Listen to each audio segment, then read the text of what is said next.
Welcome to Fire Breathing Kittens, an actual play podcast. Every episode microplot is a complete adventure with a beginning and an end that still fits into the overarching macro plot of the whole season. Because they stand sturdily on their own, you can listen to these adventures in any order, or you can skip any you don't enjoy. Today we're playing a very popular mystery and horror TTRPG, Call of Cthulhu 7th edition. In Call of Cthulhu, you take on the role of everyday people who become investigators of the unknown, whether they are prepared or not. It's our first time playing, so we might make some mistakes. If you enjoy these mechanics, you can find Call of Cthulhu on chaosium.com, build your own Call of Cthulhu investigator, and play a game with friends. Now, before I pass it over to my friends, I'd just like to quickly address the fact that H.P. Lovecraft, the person who wrote the Cthulhu mythos that this game is based on, was problematic. He was a horrible racist amongst many other things, even in the time in which he lived. None of us support him. We're here to play a horror and mystery game. So, with that said, today we are joined by Dante. Well, howdy do, everybody. Yes, I'm Dante LeBeau. I am still wearing the same leather outfit from before. I've cleaned it from the last time you guys heard from me, so it is back to sparkling, pristine condition. I also got hitched last time, so that's a very exciting factoid for me. Still got the hair all nice and coiffed perfectly. And my investigator today, I am playing a gambler, which makes sense given my character's personal history of gambling. Got a pretty good spread of stats here. I'm very charming. I have not that great of a credit score, in all honesty, because that's the thing in this system. You have a credit score. But I'm very nimble. I've got some good strength to me. I can listen well. I can spot things that are hidden. And just so I can back myself up a bit, I know how to use a sword pretty well as well. Thank you so much. And Caiyra. Hi, this is my first time here. I am Caiyra. I am a bit lighter skinned, still kind of dark in some areas, like almost like a light purple-ish. Like it would be almost purple, but it's like very light. Like you'd be kind of concerned if this was not a normal person. She's an occultist for this, researching why is she reincarnated here, and why does Truck-kun seem to keep killing people and reincarnating them? Who knows? Maybe she'll find out that mystery and maybe how to get back. She's quite dexterous and surprisingly got a good, not surprising, she's got a good education among herself, and she's very excited to figure things out and maybe stumble onto some mysteries. Perfect. And Sofia. Sofia flips her dyed blonde ponytail. She's holding a pair of foam nunchucks. The chain rattles.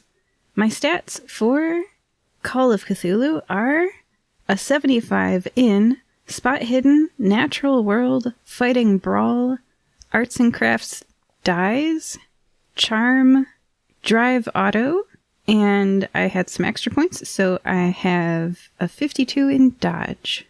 Perfect. Well, let us begin. As we begin, the three of you are already off on an adventure.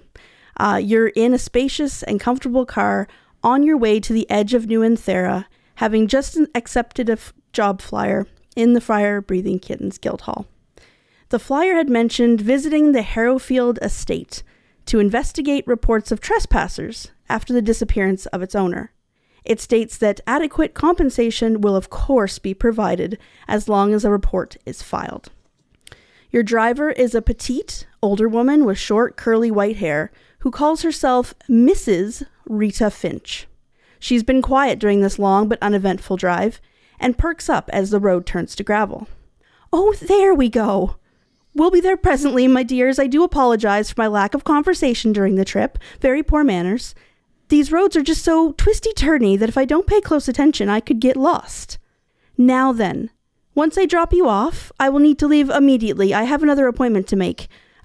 Driving is only my, what do the kids say, side hustle? I'm actually the estate's lawyer. So if you have any questions for me about your... So, before I drop you off, do you have any questions for me about your job? I know the details were rather sparse. Yeah, maybe a little bit more information, if you've got any extra. Well, basically, you're going there to look for evidence of trespassers. The owner disappeared. We assume he just got up and left, leaving the estate behind.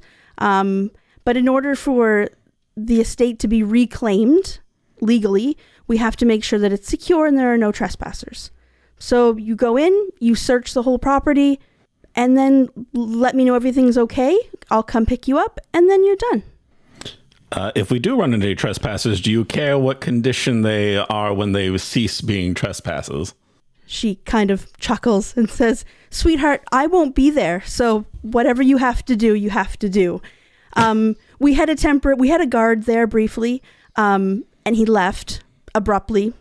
Who would have thought? And we have someone kind of temporarily who could handle any issues. But mum's the word. I mean, if whatever you have to do, all I care about is getting this report filed. That's all I got. Else? Closed casket it is. So not hearing any other questions. I have one question. Oh, sorry. What was the former owner's occupation and what did they look like? Sir Edmund Rashford was he was wealthy. That was his job, but he liked to make maps, and he liked to travel the world.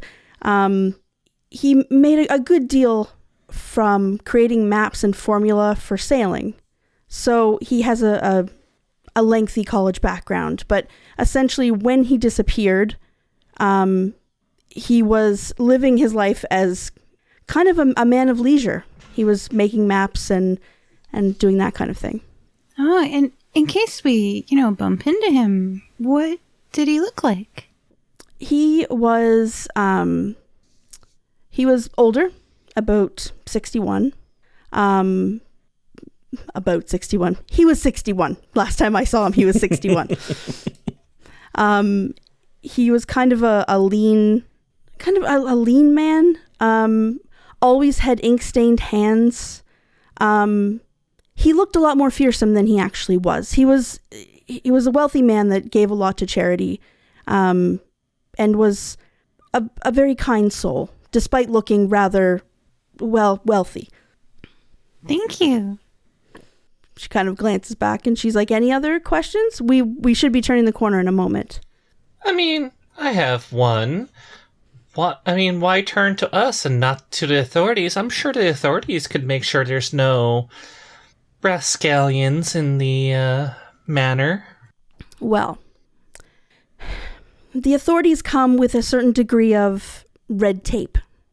Let's put it that way. We hired kittens in the past before. Sorry, kittens, fire-breathing kittens. We've hired from your guild previously, and it was a great job. Well done. Compensation worked on both parties' behalf.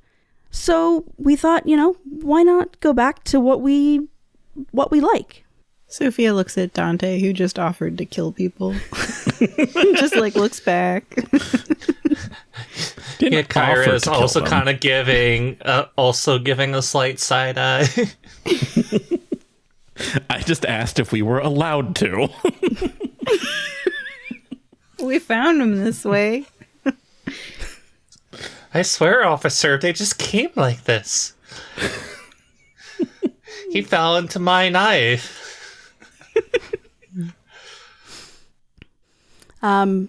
The car continues down the gravel road for a little ways further and then turns a corner, and all three of you are greeted by the gates to the property, which are rather high. They're probably 7 feet tall, already open, kind of look to be rusted that way.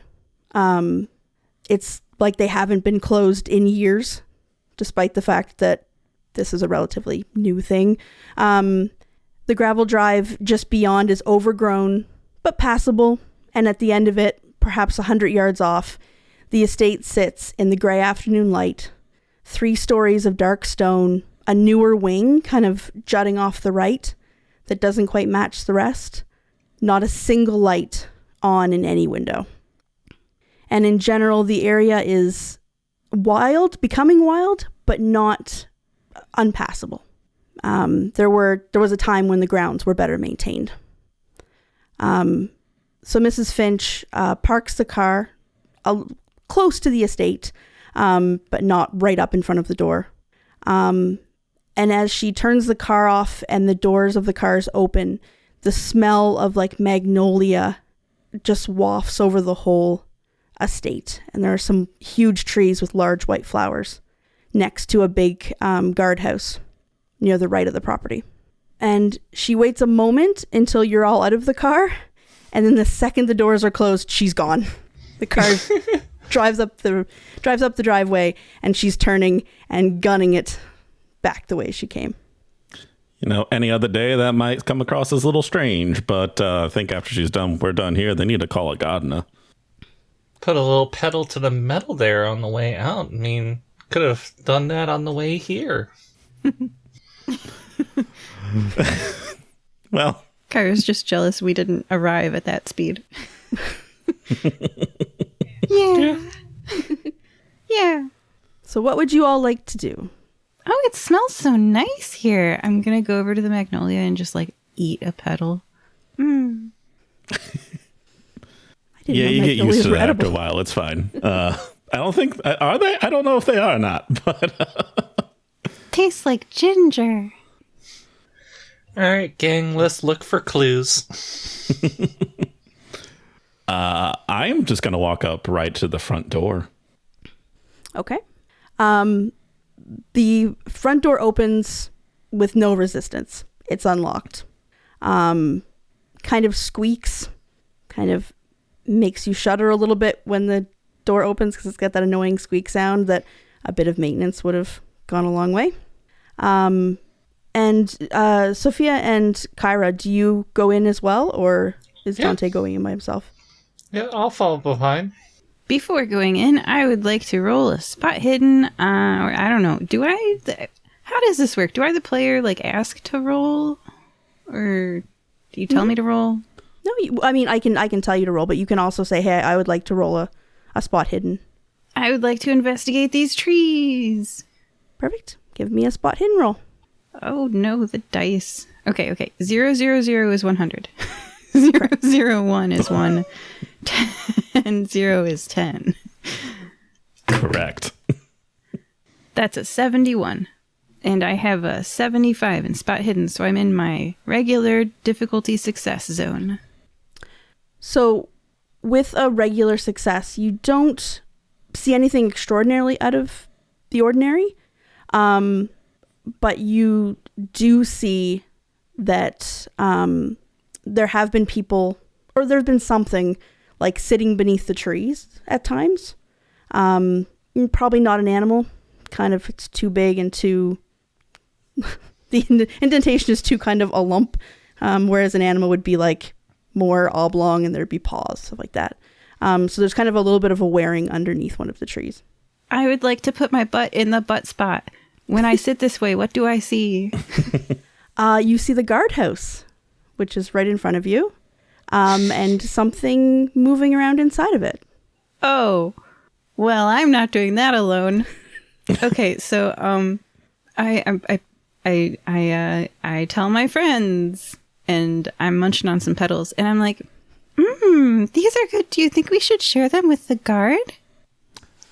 Oh, yeah, she did say that there was a god here. Yeah, we probably should go talk to them at least. I point to the movement in the guardhouse. I see. I'll head over.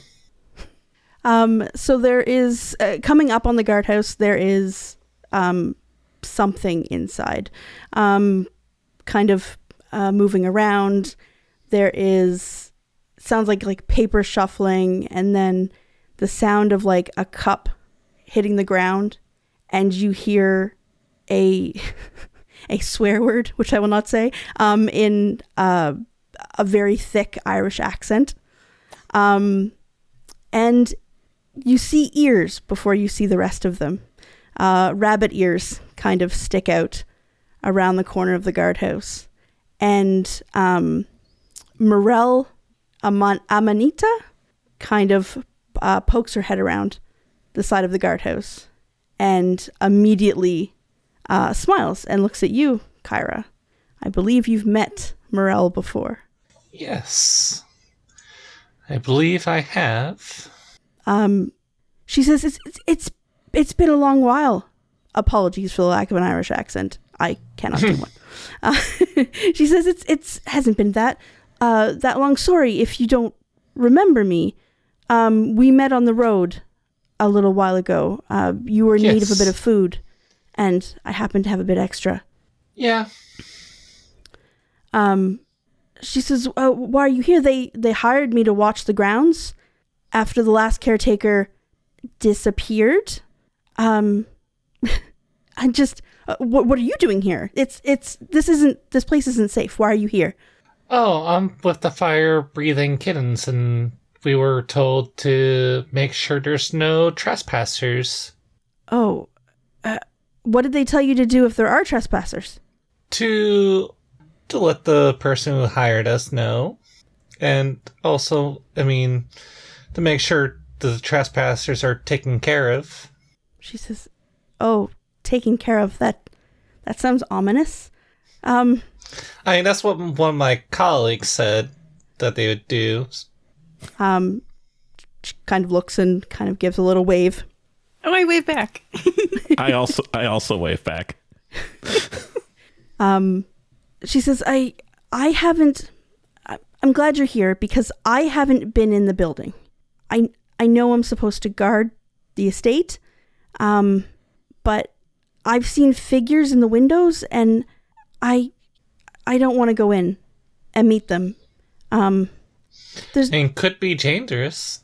Probably is. I'm not even sure why they hired me here, to be honest, but the pay was really good and they needed me right away. So, I'll be out here if you need me. If you need any, I have a little bit of information of what's been happening the past few weeks. Ooh, I would love that.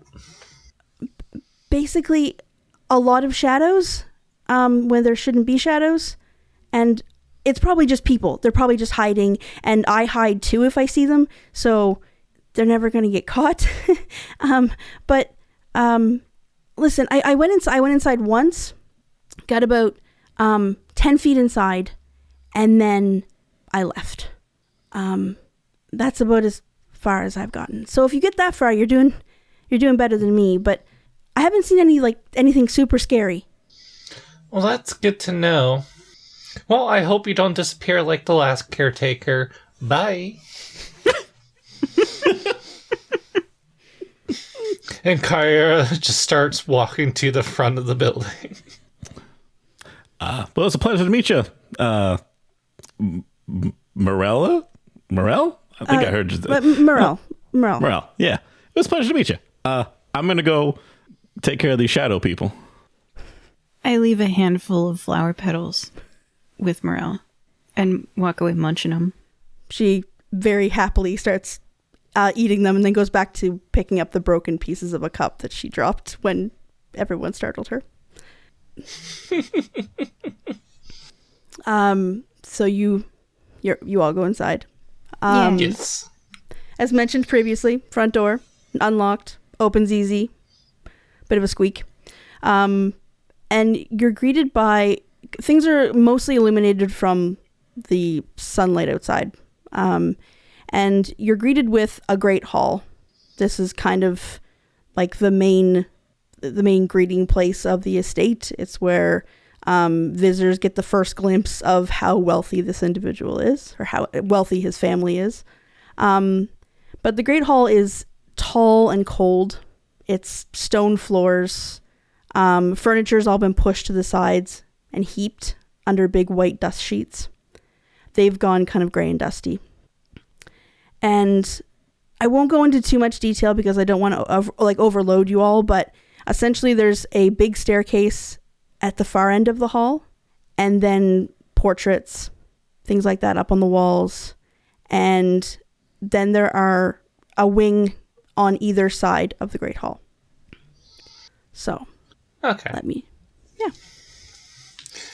I would like to see if I could spot hidden. What I'm mostly curious about is the portraits, because with my character's knowledge of media and otherworldly things, that a lot of there might be a secret passage or cutouts in the eyes. So let's just see if she can spot something. Okay, you could do a spot hidden roll, or you could do a psychology roll as well if you have skill points in that. Psychology is a 10% and spot hidden is 25%. So I think I have better odds with spot hidden. That's fair. That's fair. I got a 59. So does that make it a success, or did I need to roll within that 25%? Yeah, you've got to roll beneath the 25. Okay, so I did not roll beneath that. Nope, you look around looking for some spot hidden things, and, there's paintings. You can clearly see those, but you don't see anything too hidden. The paintings are of kind of the Ashford lineage. So they go back like 2 centuries kind of thing. It's, the father, like the great-great-great-grandfather, great-great-grandfather, blah, blah, blah, blah, blah, blah, blah, until you get to the last one who is closest to the door with his name, Sir Edmund Ashford, on a little plaque beneath it. And all this generational wealth. I mean, imagine how much good they could have done with the community if they shared it instead of making a big mansion like this. Well, I would like to actually, this is going to be kind of a weird one. I want to investigate the stairs. I want to look for any kind of like hidden something or other, like, a mechanism. Like, is this the stairs of death where they open the lever for unsuspecting guests and let them fall down into the abyss? Or just like try and find like an opening of some kind, like a hidden doorway or something like that. Sure. I just imagined a Scooby-Doo where they pull the leather and the stairs just turn into a slide.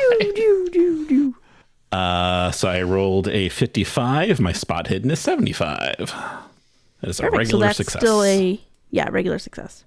So unfortunately, you don't see any levers or Scooby-Doo mechanics that allow the Great Staircase to become a slide. What you do see is, on that regular success, you see this kind of worn pattern that goes up and down only the middle of the steps, not close to the handrail. And there are no steps missed. Every single step has the same worn pattern. And I think even with that regular success, you can tell that someone's been pacing on the staircase. It's a little too worn for like normal. This person lives alone, as far as you know. So yeah. And is there are the stairs connected to the wall, or is it like hollowed out in the back? Like, could I circle around the stairs as well, or is it just pushed up against the wall? There's space behind it. Okay. To avoid you getting too down a rabbit hole about a specific thing, I will say that there doesn't seem to be anything back. Okay. Like I was back looking there. for hiding spots. That's all. That's what I was looking for. Yep. No, always good to look. Always good to look. And I will say to the right of the Great Hall, from where you're standing, if you've all kind of come into the Great Hall a bit, from where you're standing on the right, there is kind of you can start to see like a library that's going to the right. So I will point out the worn pattern on the steps to everyone so they can, you all know it's there. That's totally not weird. Totally normal. Yeah, I just need to get the cardio in. Oh, and I will ask, when you all came in, did you close the front door or did you leave it open? I don't think I would have closed it. Nah. Nah, I wouldn't have. Okay. We go to a different room and then we come back and the door's closed and locked. I'm telling you. But yeah, that's what I've done. I'm looking at the stairs, just kind of getting a vibe. And then I'll probably just head up the stairs and see what's up there the rest of the way. I follow. Okay, all three of you are going up? Yeah, sure. Okie doke. I mean, it's never good to be separated. It's true. So going up the spiral staircase, there is a big room at the top of the spiral staircase. It extends what should be the entire length of the house. And it's kind of the top half of the library. So there's a bookcase that goes from the ground floor, all the way up to the top. One of those very cool ladders that roll on a brass rail.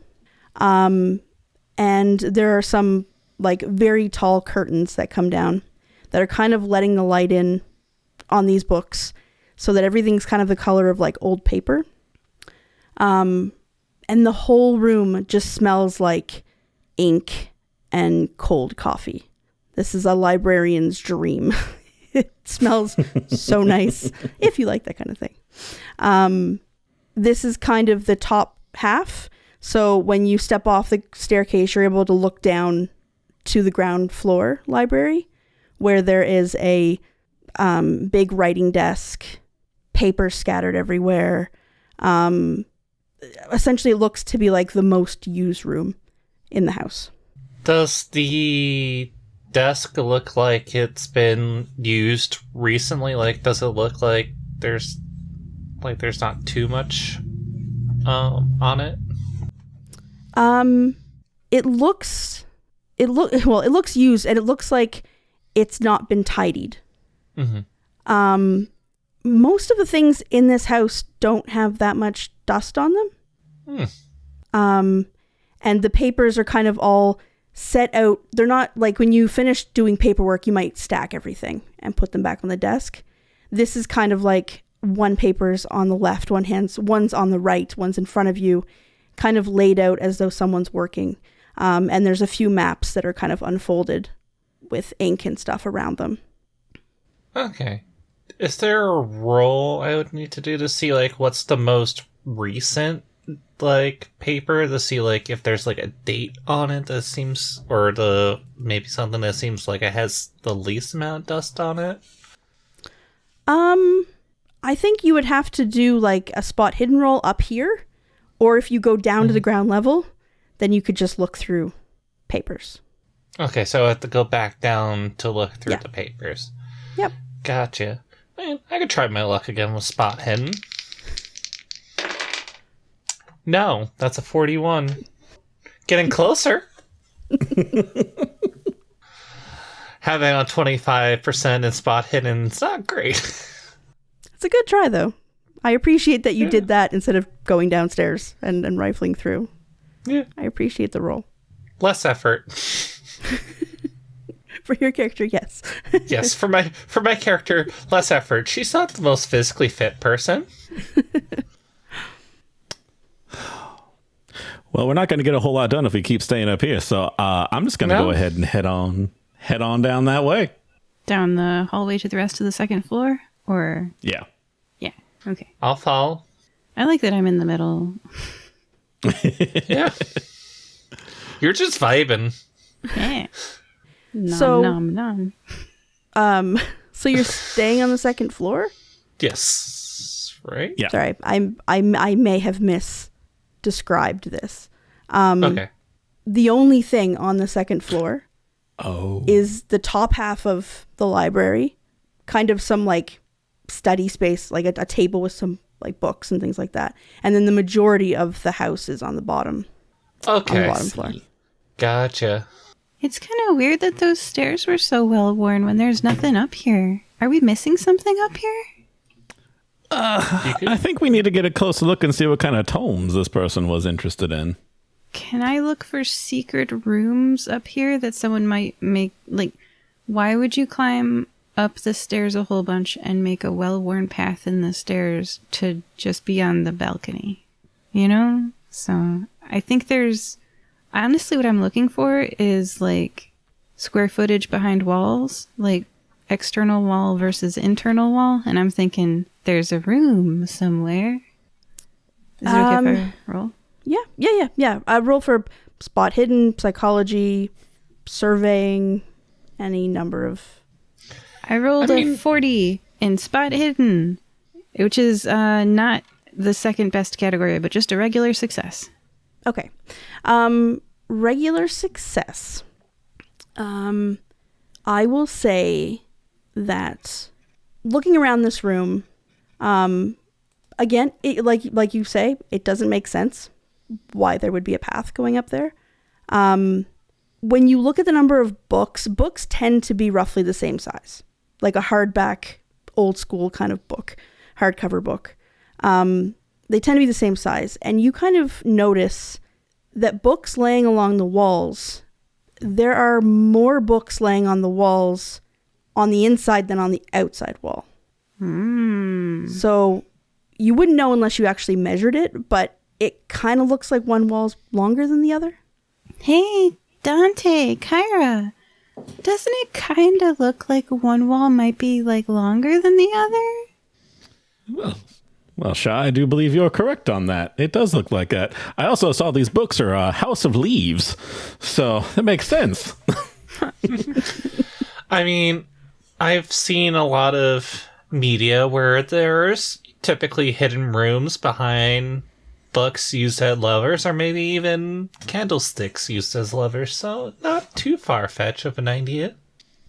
I saw this one story where a person was living in a secret room behind a wall. So isn't it possible there are trespassers and they're living back there? It's possible. It's not with outside the realm. Sophie will look straight in the face of an otherworldly horror and be like, "You're a trespasser." Squatter, get out. So I will add, when it comes to what books are on the shelves, there's a lot of classical history, theological texts, surveying manuals. Again, this guy makes maps for a living. There's also a significant occult section in Latin and French. But just dropping that there. How do you go about looking for a secret room on this second level of an estate? I mean, we could look at that one wall that's longer than the other and start trying to take books out and see which ones don't come out. Mm-hmm. Or maybe see which ones are more worn than others. Okay. So you start pulling books off. And, I mean, Sir Edmund wasn't the tidiest person. There are books everywhere, so it's not a big deal that you're pulling his library off the shelves. All the books come off. There's just bare shelves. But then you pull off all the books. You're all looking at the books, kind of wondering why, where the secret book is. But there's 2 more books left on the shelf. Yeah. True. Yeah, she's gonna try to take the last 2 off. Yeah. Caiyra takes the last 2 books off. They hit the floor. There are 2 more books on the bookshelf. What? And then, so, they reappear on the bookshelf? Yeah. But you don't see them reappear. They reappear. They're back on the shelf. But you don't see them, materialize onto the shelf. Huh. I grabbed the 2 books, but, keep them in my hand. Are there 2 books on the shelf? You hold the 2 books in your hand. You stare at where the books should be. You watch 2 more books appear back on the shelf. And I will need a sanity roll from you, please. And thank you. That's a 1. That's a 1. So a 1 is a... That's good. Critical success. So you take you don't lose any sanity points. But you are left with a very distinct WTF as you watch 2 books materialize. And are the 2 books still in my hand, or are they now on the bookshelf? Oh no, they're still in your hand. You pulled the books off the bookcase. Caiyra just looks at you 2 and just looks at the books in her hand, looks at the books on the shelf. It's so I grabbed the books, these 2 books, from that shelf, And I have them, and you can see that they're the same title as those 2 books, but they are still on the bookshelf, but they're also in my hand, and I saw them reappear. Infinite book That's really weird. There I you go. mean, true, but that's just really weird. Is it a sort of book that will sell well? The 2 books on the shelf and the 2 books that are in Caiyra's hand are like history of ancient Rome, very dry classical texts, unless you like that kind of thing. Textbook. That's where the big bucks are. It's true. And if I were to physically try to put the books I have in my hand back, I would get physical resistance from the books that are on the shelf, correct? Yes, they're physical books. Okay. They're not mirages, or they're physical books. But it's weird that you mentioned putting them back on the shelf, because if you go to put them back on the shelf, there's plenty of room for them. Yeah. So Okay, I put them back on the shelf next to the 2 books that are on the shelf, and they stay there. Yep. Okay. So weird. Yep. I guess you must have really liked those 2 books. Because this will be my first time actually in seeing this occur. I went to look at the shelf, and then I am going to. We're repeating this a little bit here, but when those books are off the shelf, was there anything like behind them or under them or like on the wall of the shelf or anything like that? No. The shelves are built right into the wall because they have the big ladder that goes on the rail. No, nothing behind them. Okay. I'm going to put them back before they can materialize again. What happens if we put a different book where that spot is? Is there anything that would sell even higher than the textbook? Like a core class textbook. Now you're won't asking know till the you big try. buck questions. I try to put a recent history textbook in the spot where the ancient Rome textbook was. You have to do a little digging. There doesn't seem to be that many recent history books. Sir Edmund clearly liked his old stuff. But you find a recent history book about North America, or the equivalent of North America in this world. And you're able to put the book back where the book should have regenerated. As you put the book back, the front door slams. Okay, so I ignore that. Does the book, is it now the history of ancient Rome, or if I look away and I look back, I'm trying to activate it. Nope, it's the book. It's the book you put on the shelf. Ooh, I take it off and I look away and I look back. And there's a copy of the book. Yes. That you just took off. So at the sound of the door slamming, I'm going to go back to the main hall because that's concerning. Yeah, it's a little concerning. I feel nothing but victory. You go back downstairs, Dante. And as you're coming down the staircase, where do you come down the staircase? Are you holding the rail? Are you in the center? I'm going to follow the worn path. I'm going to walk right down that center path. You walk down that center path, and just for a moment, and you can't be sure because it just happens out of the corner of your eye, but you see something run past one of the windows by the front door. Ooh. And it wasn't like spooky stuff. It wasn't like an amorphous blob or like a shadow or something. It was just like a kind of a wake left from something running. Like what you'd see if you ran through water and the water broke to allow for the person to go through the water. Sorry if that's not making sense. No, I get it. I know what you're laying down. Yeah, it's the outline of a person rather than a person. And you see this kind of a flash of something go past the front window near the front door. Does it look like it was on the inside or the outside? You're not sure. You could do like a psychology or a spot hidden roll if you want to be sure. But it happens really quickly. Let's do a good old spot hidden. Oh, good. I got a 10 under 75, so that is an extreme success. On an extreme success, you can tell that it wasn't inside or outside. They were half and half. So they were running inside and in the wall and outside. That's fun. And though I'm pretty sure I know what the outcome's going to be, I'm going to go up to the front door and see if it'll open.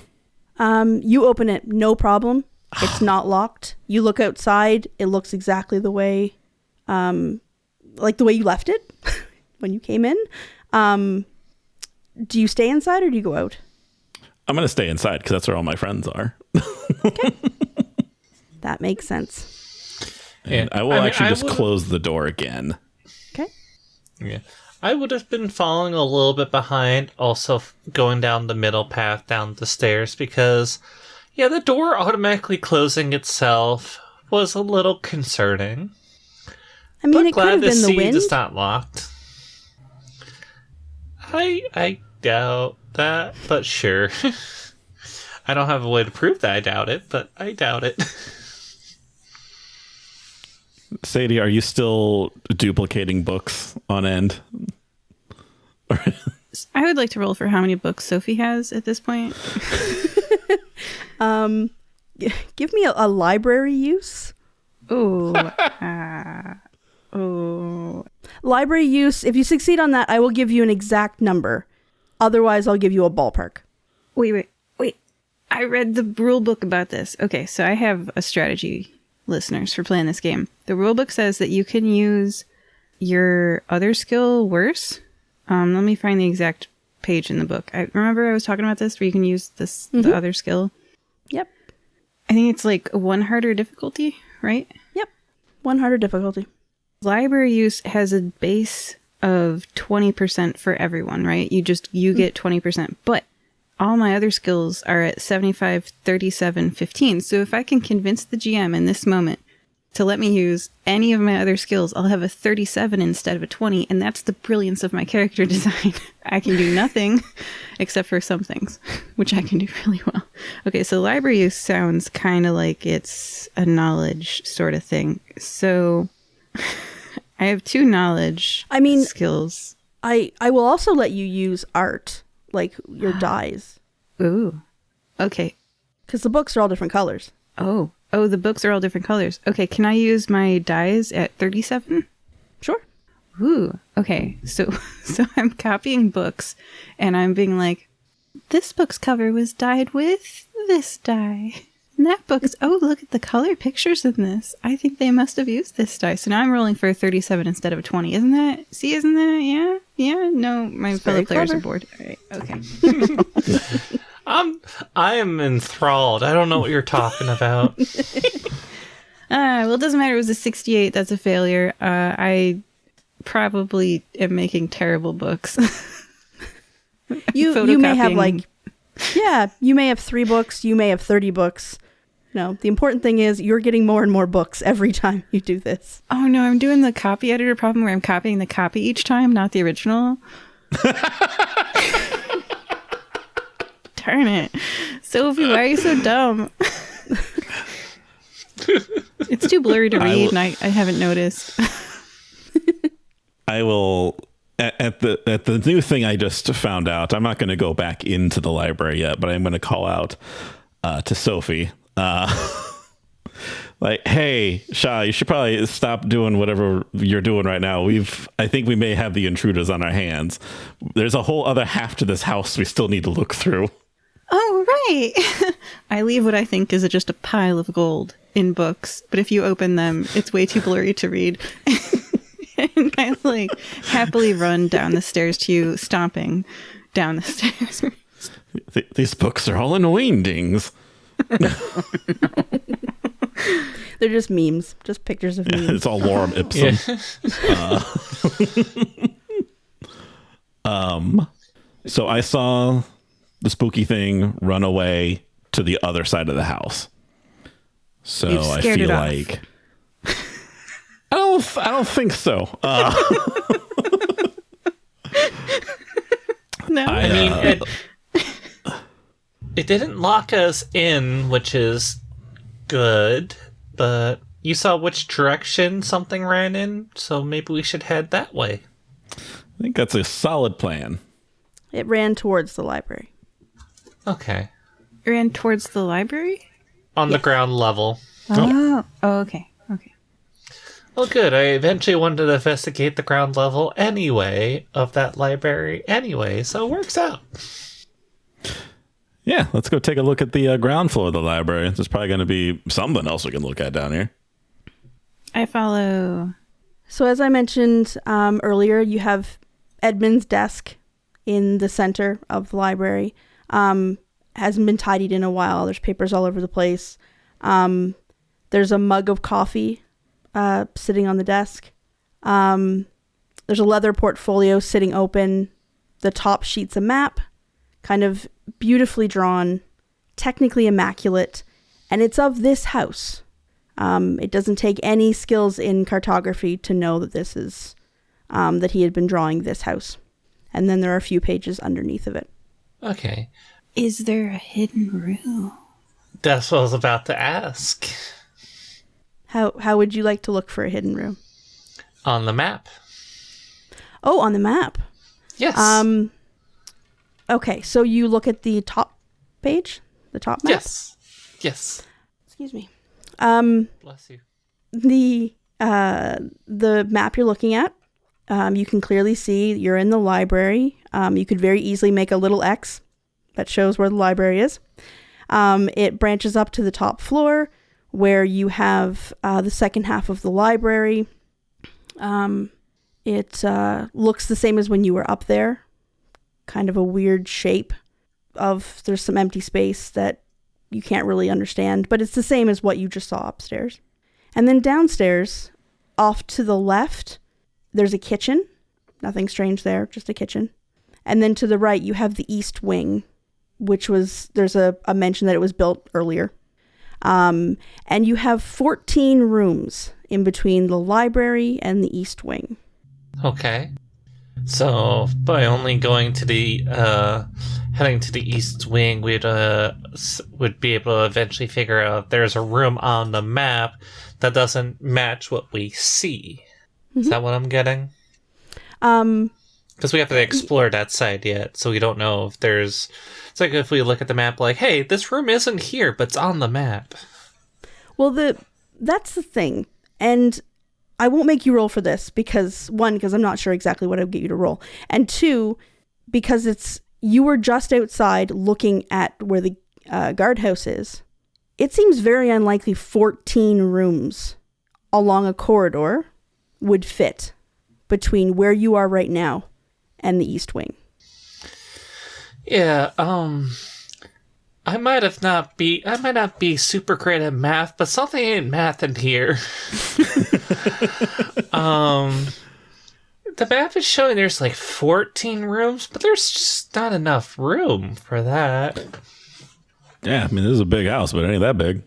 Is this the plans? Because there was a new construction recently, and they were like, our new construction's not good enough. Let's make it 14 rooms.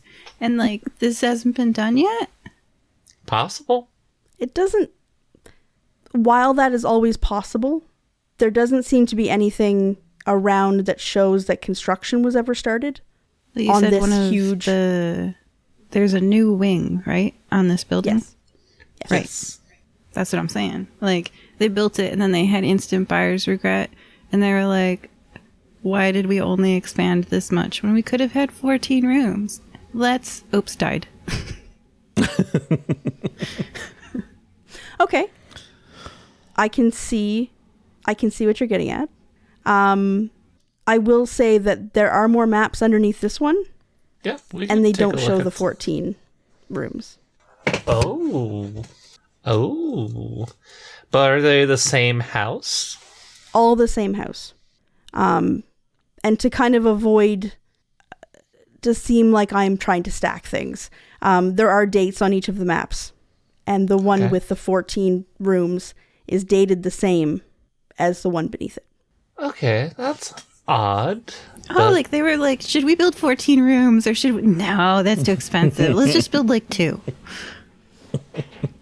Plan A or literally Plan Blueprint B? The map under... Sorry. Go ahead, sorry. I was going to say, I have like a 45 in anthropology or a 53 in history. So like with that kind of... So I would have studied maps to some degree. Could I roll to see if there's like...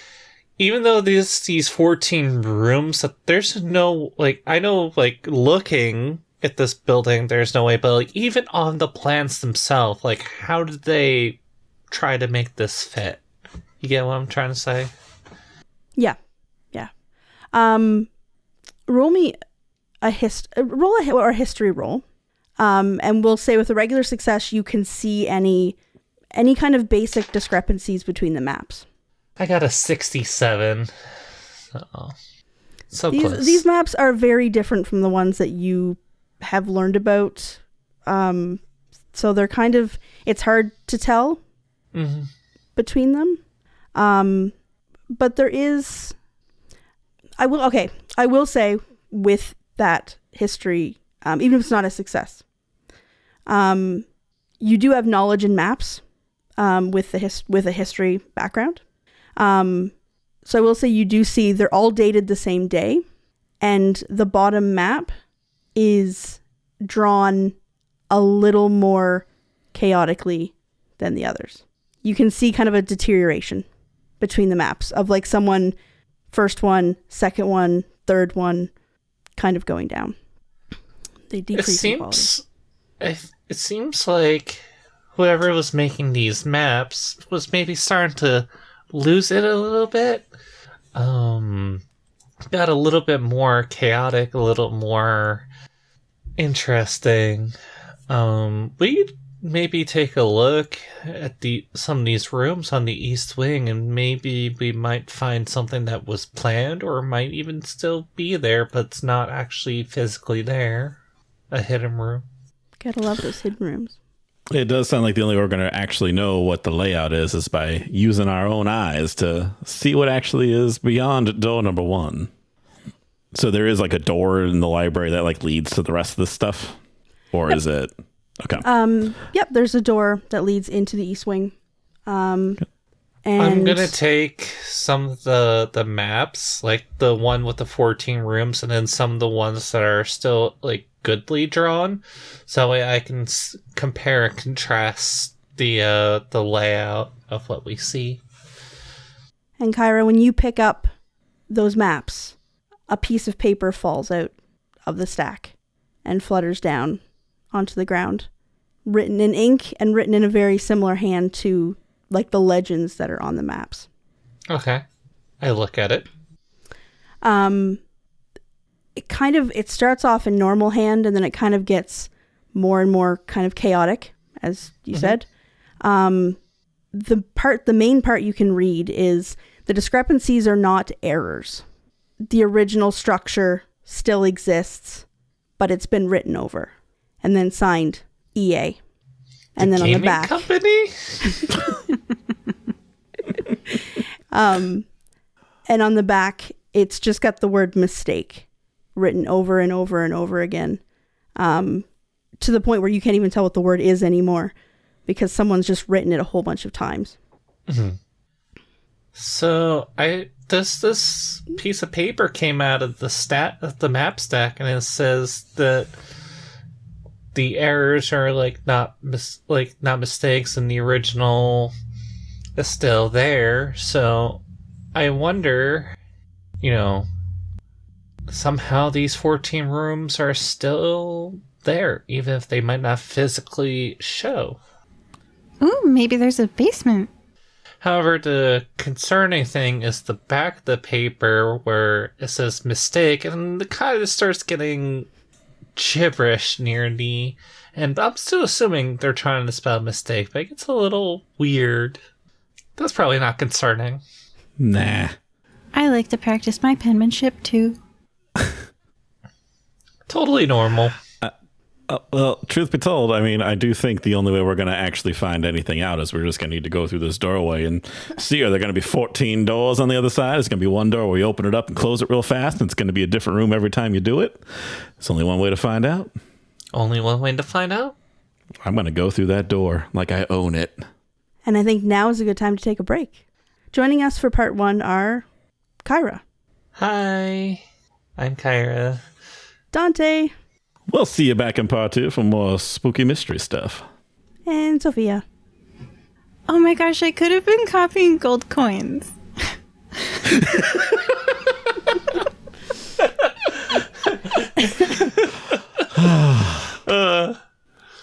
I mean, yeah, you could have. You could have been. We didn't know if exclusively worked with books. Leave us a review on iTunes and we'll read it on air. Bye.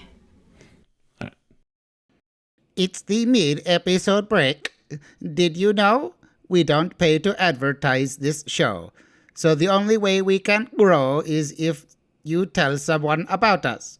Is there someone you know who would smile at this episode? Sharing it with them would help us. Thank you.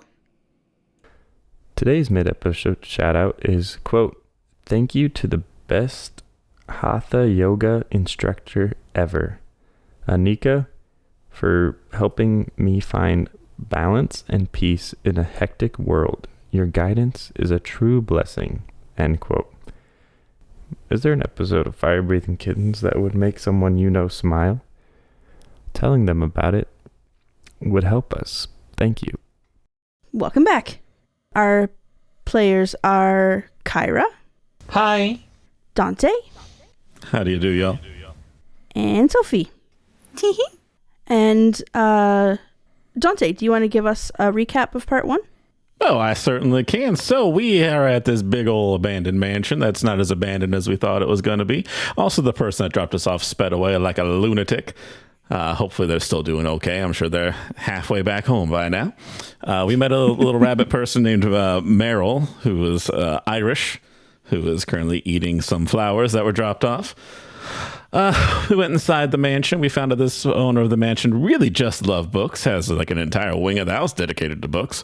Found a shelf on the books. We found a bookshelf that can replicate books, which is an interesting thing.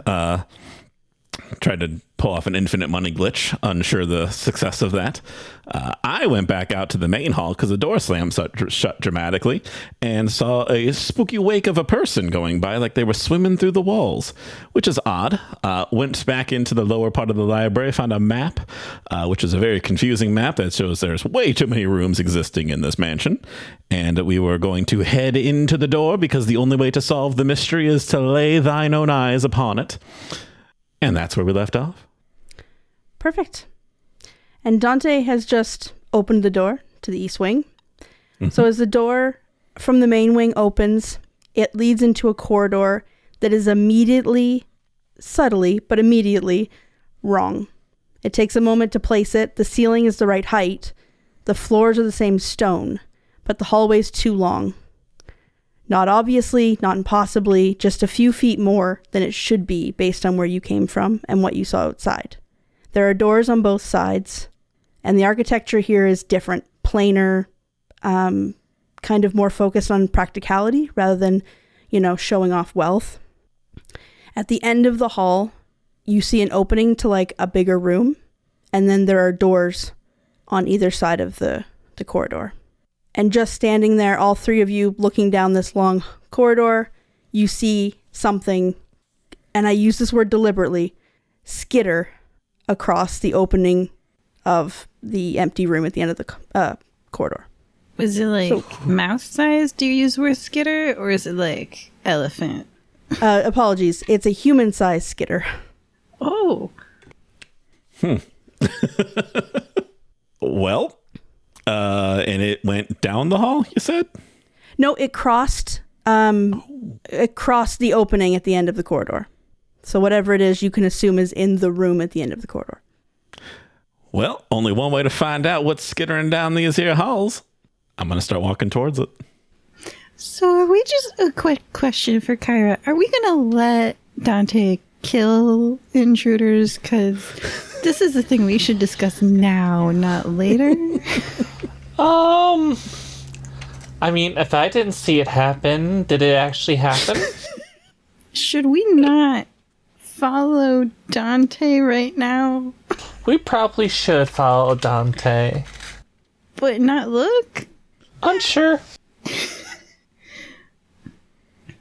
I think I'm not a bad person, so, like, I think I'm gonna call down the hallway and, like, explain the situation very clearly to me, but incredibly confusingly to anyone who would listen, and be like, so, we don't want our friend to kill you, but that's probably what's gonna happen, so, for your best interest, we recommend leaving now. So that you're not a trespasser. Because, you know, squatters, you're squatting. You shouldn't be squatting. I know this house is wonderful. It's got that whole infinite book glitch on the second floor.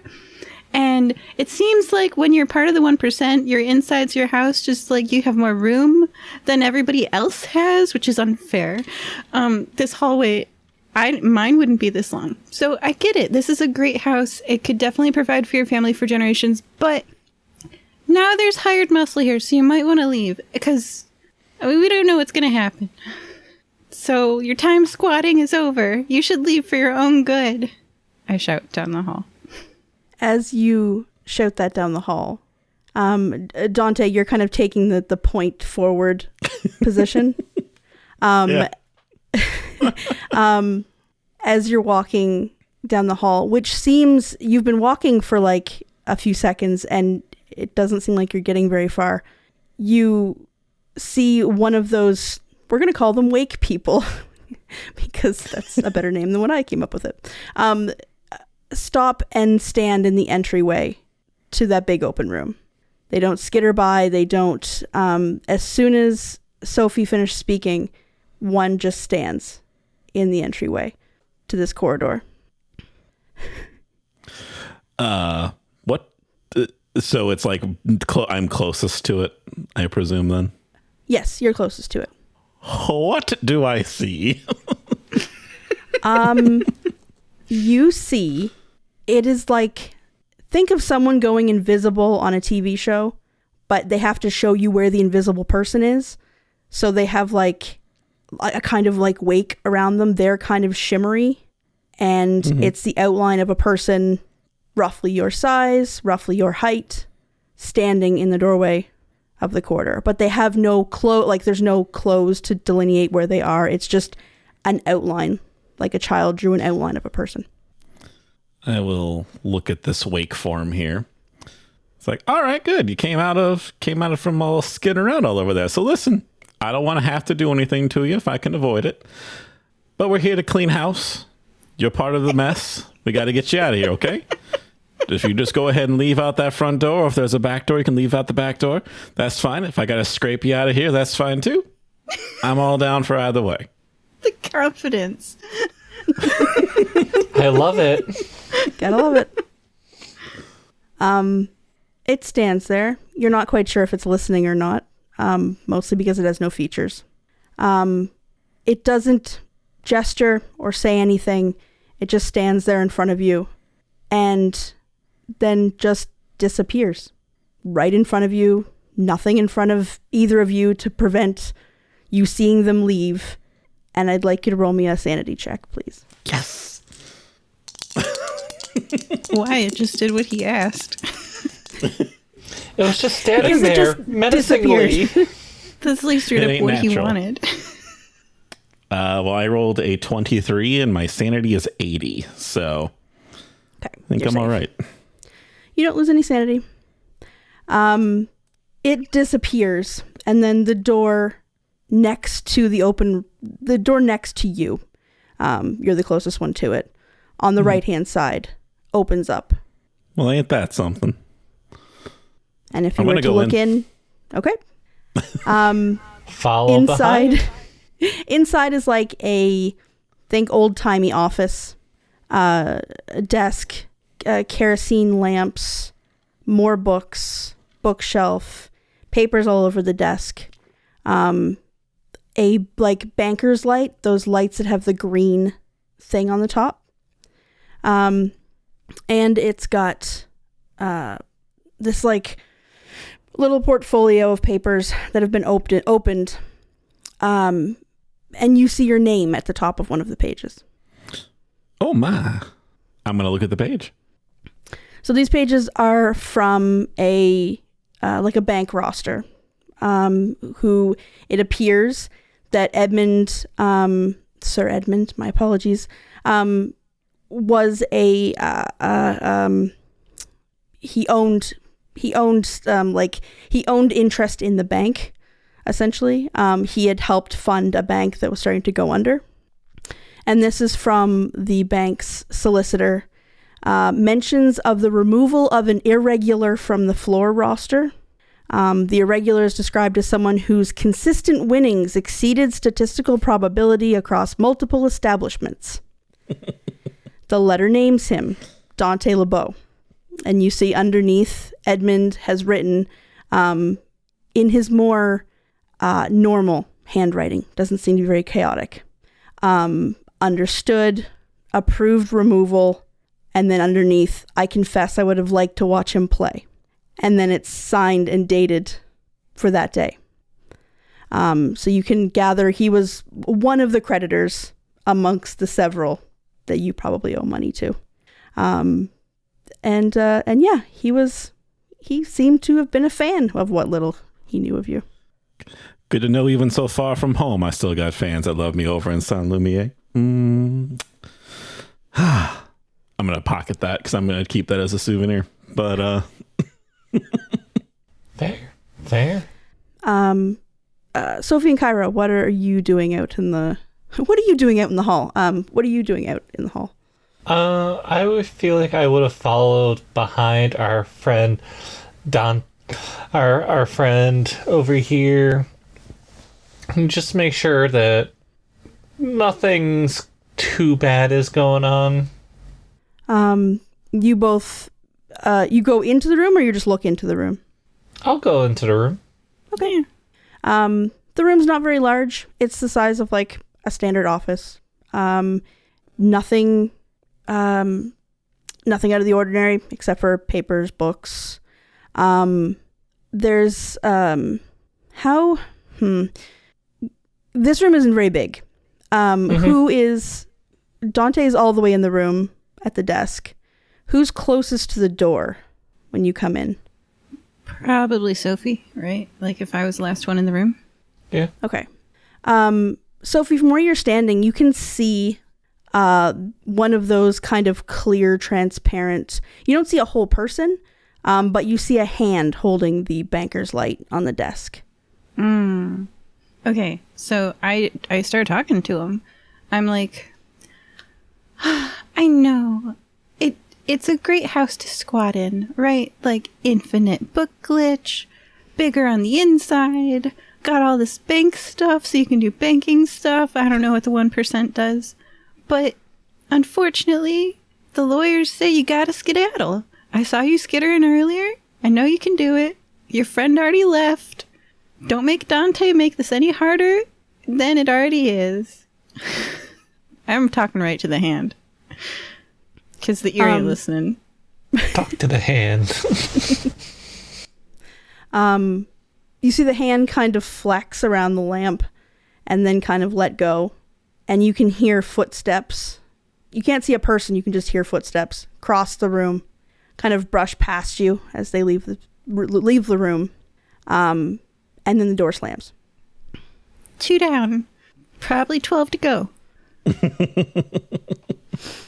The door behind us slams? Yes. Oh. Yeah, they had attitude. I can only foresee that when we open up that door, there's not going to be anything. We're going to be somewhere else. I got a vibe. I got a vibe about this house. How many square feet are in here? All of them. Also, quick question. Does this room match the rooms on the maps? Like, is this room and then the adjacent room match the layout so far? If you were to hold up the map with the 14 rooms, if you were to look at it, like this room would be fairly close to that big open room. Mm-hmm. And it seems to match up fairly well. You just can't see the other 13 rooms. Yeah. Okay. I'm so jealous. If this opens up to yet more house, I'm going to be like... Only one way to find out? I opened that door. I assume Dante said that out loud. I'm mad as I open this door. I live in an apartment with a roommate. So you've got a bunch of doors, and you've got the big room where the skittery person was. Oh, okay, good. Still the hallway. I look back at Dante. It's just the hallway. I'm very disappointed in that. It's fine, though. It's fine. I mean, so far it just seems like a very normal house with a very normal library that could make very normal infinite books. You think the wealthy are better than us? No, they're just cheating. I mean, they can make infinite books, so yeah, they're cheating. Where would you like to go next? Probably just go to the room immediately right next to this room, if there is. The big room? Yeah, sure. Okay. You go into this room looks to be as big as the Great Hall when you first came in. As soon as you step foot into this room, you hear the front door open and slam again. It's not quite as jarring because this is the second time this has happened. Yeah, perfectly normal. Well, I didn't say that. In the middle of the room, you see all these surveying instruments. So there's notebooks kind of full of measurements. There's tape measures.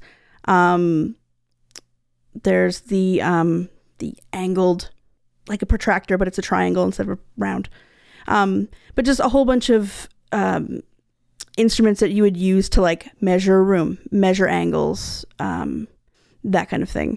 And then this big notebook full of measurements that even just a quick look at you can see is Edmund's measurements. And the notebook where it's open to, the writing is very chaotic and quick. And there's some coffee spilled on a page. There's some ink spilled on the floor next to it.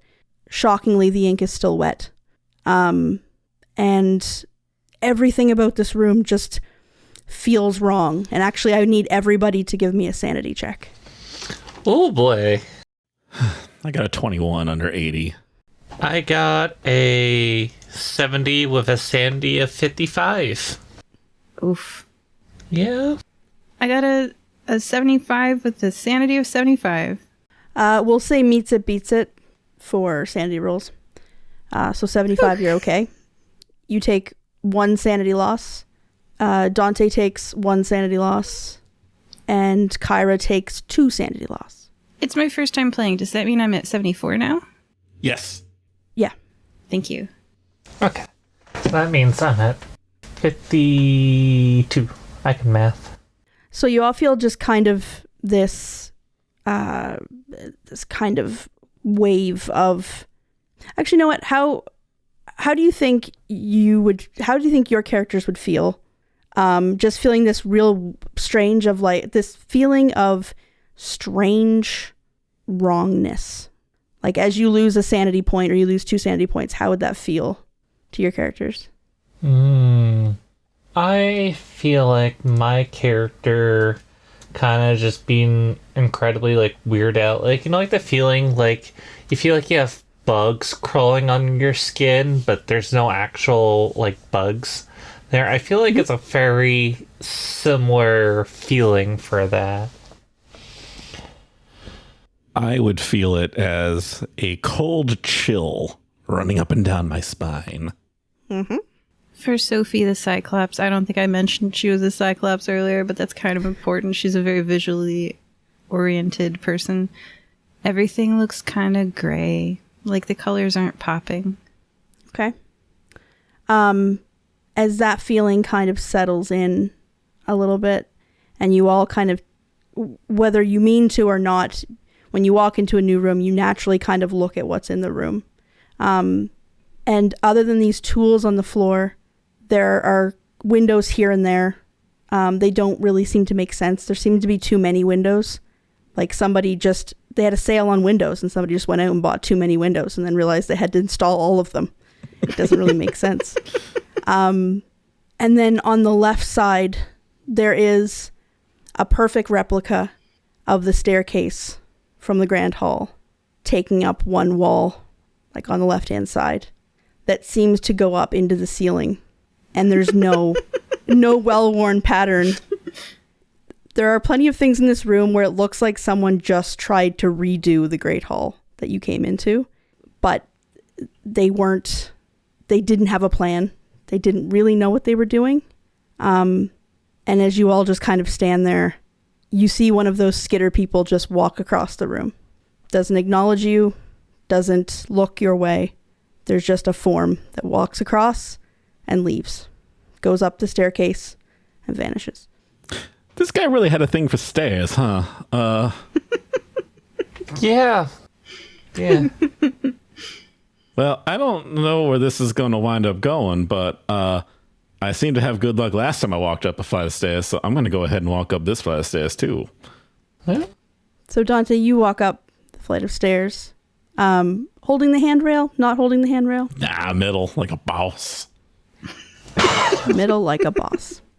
You walk up the top of the stairs, and you find yourself at the front door of the house.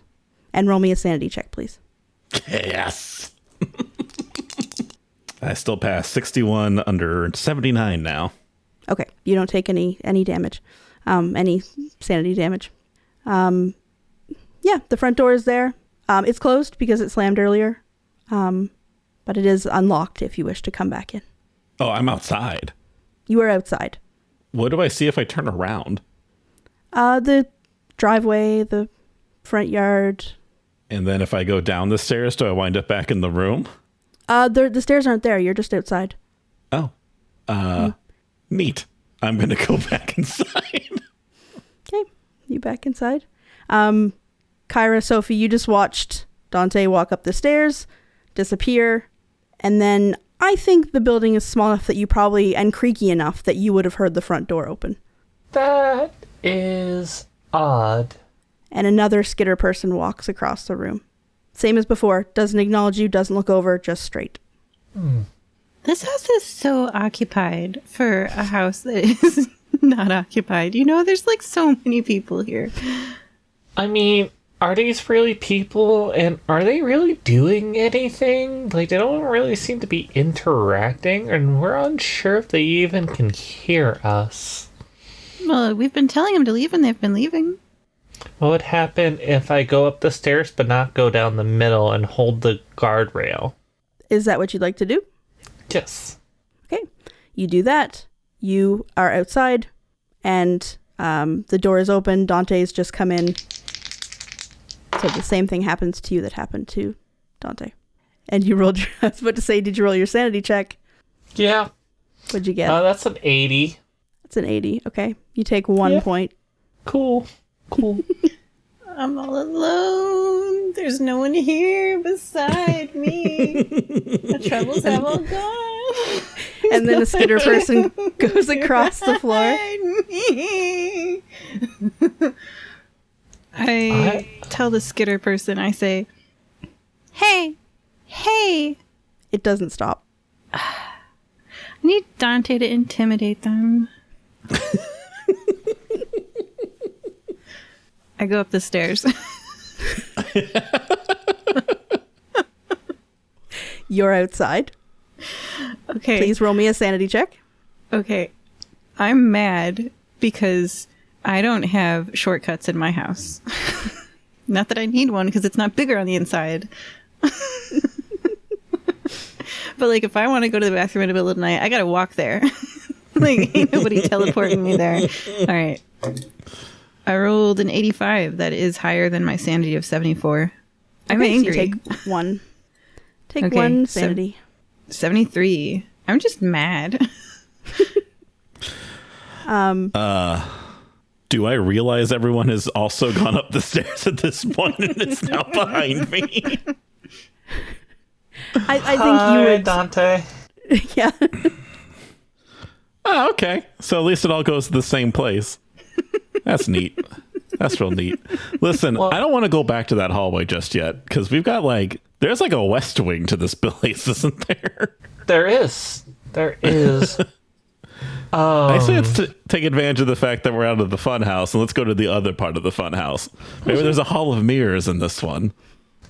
I mean, there's a cafeteria, there's food, but I have a theory, and I don't know how my character would probably figure this out, but I have a theory about the shadow people, and I don't know if I'll need to make any kind of rolls, but I feel like the shadow wave people are people who have wandered through the mansion at some point, because after Dante left, we saw a wave person in the big room, and then after I left, Sophie saw a wave person in the big room. So there's just something weird going on. I don't know how I would explain that. It's not a bad theory. It's like a time attack. Yeah. To complete the time loop, should I go skitter from the end of the hallway room into the other one so that we see someone skittering earlier to make it all loop properly? Otherwise, we've got a paradox and the universe is going to explode.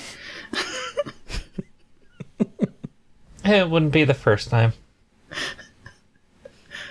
I don't think we're going to cause causality. I don't think we're going to break causality with this. I think we just need to check out the West Wing and see what's going on in there real quick. Okay. I'm sure. I mean, maybe we could find some food along the way. I am getting a little bit hungry. I think it's a good idea. I think it's an idea. Let me rephrase that. Ooh, if you get a sandwich, can you put it on the shelf for me? Because I want one too. I don't think we're going to be able to eat any food in this place. I don't think it's going to be any good. You never know. So I'm going to head to the door to the West Wing. So the West Wing, which now I can only think of the television show. That's why I phrased it that way. is made up entirely of the kitchens, or a kitchen. It's a cool room. It's not too cold, it's not too hot. It's just a good temperature.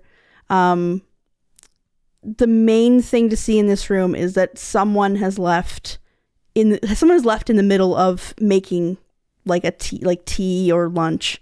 So there's a cup of tea on the counter. There's a bread knife with a chopping board. A chair's pulled out from the table at an angle. And the strange, which this house is full of strange, but the strange thing is that nothing has gone off. There's no mold. There's no there's no mold. Things aren't stale. The date on the package for the bread is well in the past. There are some fabric towels. There are some towels next to the sink. And right next to those towels is a small pot of dye. And Sophie, I think you would notice right away that the dye pot is open, but nothing's happened to the dye. The dye hasn't started to fade or discolor in any way. And it kind of looks like someone was going to re-dye towels to kind of freshen up the color. I have an important question. Is the tea still warm? Yeah, it's room temperature. Oh, lukewarm. My favorite. Not really. I think this is the last straw for Sophie, who is, I don't know if I've mentioned this. She works kind of a not great job as a cashier in a dye shop, and she dyes stuff too. She'd love to be a full-time dyer, but the life of the rich and famous, where they can just leave their food out and they can just leave their dye open. These people, I mean, she's mad. Those pictures in the hallway of all those grandpa, great grandpa, and great great grandpa and stuff. I don't know. She's feeling some indignation. She puts the cap on the ink.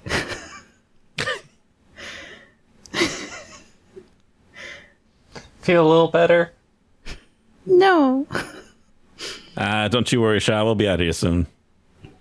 I don't know about that. How can they live like this? I dealt they with a lot of have high money. rollers. Yeah, I've dealt with a lot of high rollers. That's what I did. That's how I got kicked out of San Lumiere. They just don't care because they can just buy new ones. Yeah, they have money, so they can do whatever they want. I feel a Sam Grimes speech coming on.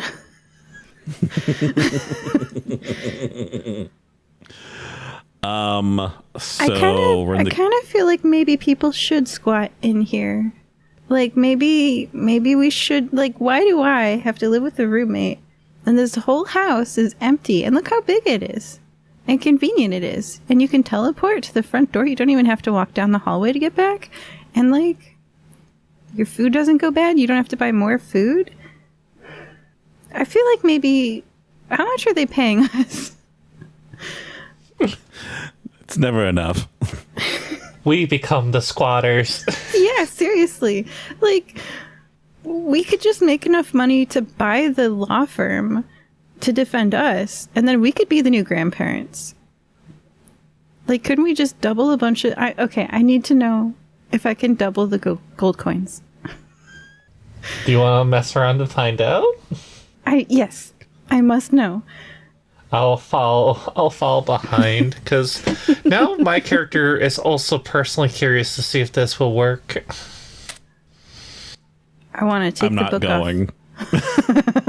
I don't blame you. We're going to get eaten by Cthulhu. I'm going to take the book off the shelf and put a gold coin there and look away and see if I can take the gold coin off, and then if I can look away and if there's another gold coin. So you go all the way back to the bookcase Yeah. that you did the Yes. book duplication on. Yes. Yeah. Okay. Yes. It works. I look away and there's another gold coin when I have gold coins in my hand. Yep. I look at Caiyra. Holding the Now gold what? coins. Now, what happens if you put a stack of gold coins? Oh, we're doing it. We're doubling it each time. Caiyra, help me. Two skitter people run down the the staircase. I don't want to say Sophie could care less. To the moon! Sophie has priorities. Sophie has priorities. Caiyra, are you Caiyra's all helping for me? us. Oh yeah, I'm helping 100%. To the moon. Thank you. Dante, where are you going? I'm looking around the kitchen some more. I am going to look. I know everything's like all out of date. Everything kind of like that. What I really want to look for is something out of place is basically what I'm looking for here. Something that shouldn't be in the kitchen. I mean, the dye thing makes kind of a little bit of sense since they were re-dyeing the towels and everything. But I'm looking for something that shouldn't be in the kitchen. There are two compasses sitting on the kitchen counter over by one of the walls. The stack of coins duplicate does work, by the way. The stack still duplicates. Mm-hmm. And the two compasses are pointing in different directions. I was about to ask, are they spinning around or are they going different ways? Like, all right. Yeah, there's some trickery happening here. I'm going to take both those compasses. Okay. And I'm going to leave the kitchen and head back to the main hall. As I'm walking, I'm looking at both compasses, just kind of looking back between the two of them. Do the directions change as I'm moving with them? When you get to the door to the east wing, they both identify north as the east wing. Like that big room in the east wing. But then if I step back into the kitchen, they get all topsy-turvy again? Yeah. Okay. If I move around the kitchen while I'm holding the compasses, do the directions change? So like, let's say there's like a center point. Okay. No, they just seem to be like chaotic until you start going towards the wing. Okay. And in the library where the coins are being duplicated, there are now 3 figures standing in the library. Like, if this was any other game, they would be just standing there watching you duplicate coins. But there's like 3 figures just standing in the library. Yeah. Not doing anything. I think I'm gonna like talk to them. Yeah, because like Caiyra has convinced me that these are like past us. And so I'm like, so there we were, duplicating books. Look at us past selves, just like standing there thinking about this bookshelf. We could have been duplicating gold coins the whole time. That shadow me is probably about to go pull off the history of Rome and then be like, oh, textbooks, that's where the money's at. I was so dumb. And So now we're as you're- duplicating gold coins. How many gold coins do you think you have at this point? As like a ballpark. 10, 100, In 200? D&D, there's a calculation for like how much they weigh. And I don't know that for Call of Cthulhu, but like a lot. I can't carry this many. And I stop because I'm like, I can't carry this many. I definitely leave one stack there, right, to duplicate. Okay. Yeah. So those 3 figures are joined by 3 more figures. But one of the figures, the last one to join, isn't the same height as the rest. This one is a lot shorter and kind of stands at an angle compared to the rest. But this one like stands out from all the rest. It's not the same height as any of you. It's just a figure different from all the rest.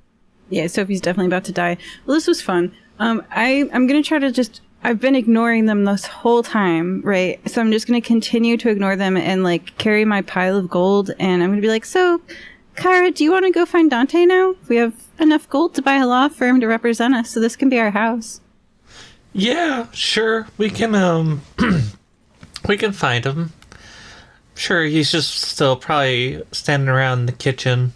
And I'm just going to, like, walk past the obviously, like, gonna kill me figures and just be like, la, la, la, la, and just try to walk down the stairs. None of them try to kill you. That's great. You do, Get some thumbs up. you do, however, start to hear someone reading coordinates. So, like, these are not the coordinates. This is just me giving an example. It's like 62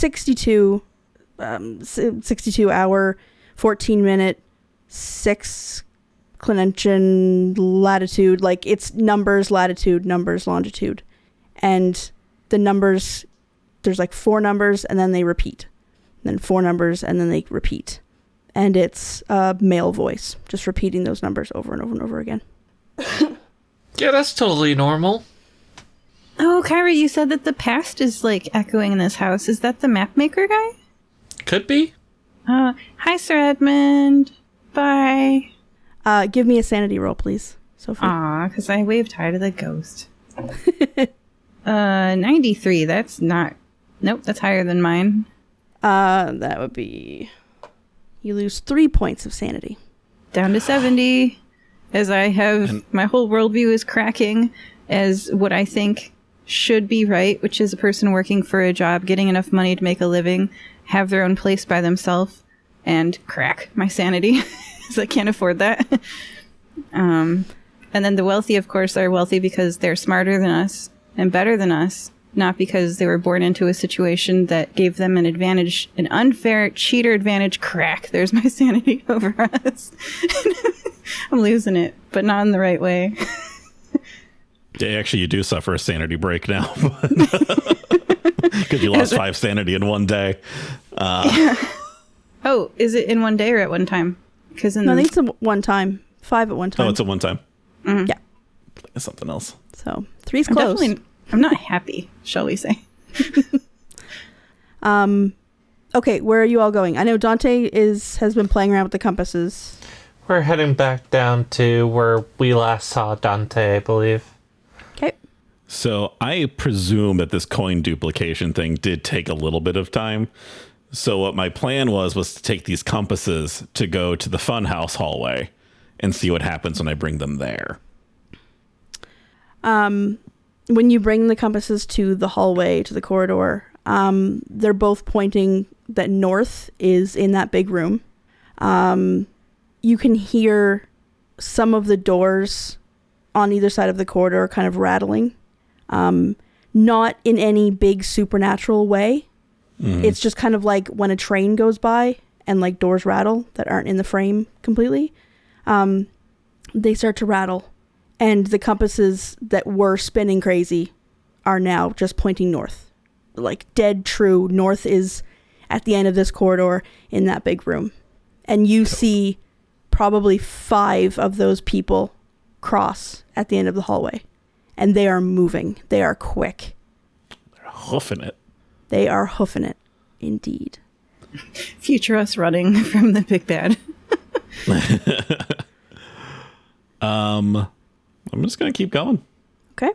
I love how quickly we got comfortable with being split up in this house full of ghosts and supernatural oddities. I've been comfortable the whole time. I mean, my character is just like, this is perfectly normal, obviously. You've got a big stack of gold now, as do I. So, like... Yeah, we both got a big stack of gold. Yeah. So, Sophie and Caiyra, how are Yes. you? What are you... Are you following the way Dante went? Are you going somewhere else? Well, we don't know that he went to the, towards the big room. Last we saw him was in the cafeteria, correct? Yep. So I feel like we would have probably started to head to the cafeteria, because that's where we last saw him. So when you get to the kitchen is empty. Dante's already left. You see two echoes, 2 figures, kind of brush past you as you're going into the kitchen. Are you both carrying like as much gold as you can, or did you leave it somewhere? No judgment, just so I can picture it in my head. Yeah, I feel like I got a big amount of gold, yeah. Yeah. Okay. Yeah, no judgment. We look like tomb robbers. Yeah. That's fair. So he's not in the kitchen. The 2 figures brush past you. What do you do? Do you stay in the kitchen or you go to try to find him?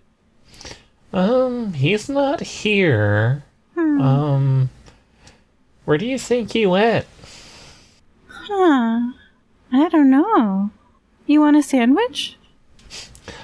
I don't know if I necessarily trust the food, even though it doesn't look like it's gone stale, bad, or moldy. I don't know if I trust it. Do you want me to eat it first? I think we should probably look for our colleague. Okay. You just mentioned you're hungry, so okay. All right, let's go. Yeah, that could wait. You watch a figure go to the counter, turn, and then leave the room. Oh, maybe we could follow this echo that might be Dante's echo, and it'll basically show us where he went. All right. I follow. Dante, you have a figure brushes past you to go into the big room, and Sophie and Caiyra are right behind it.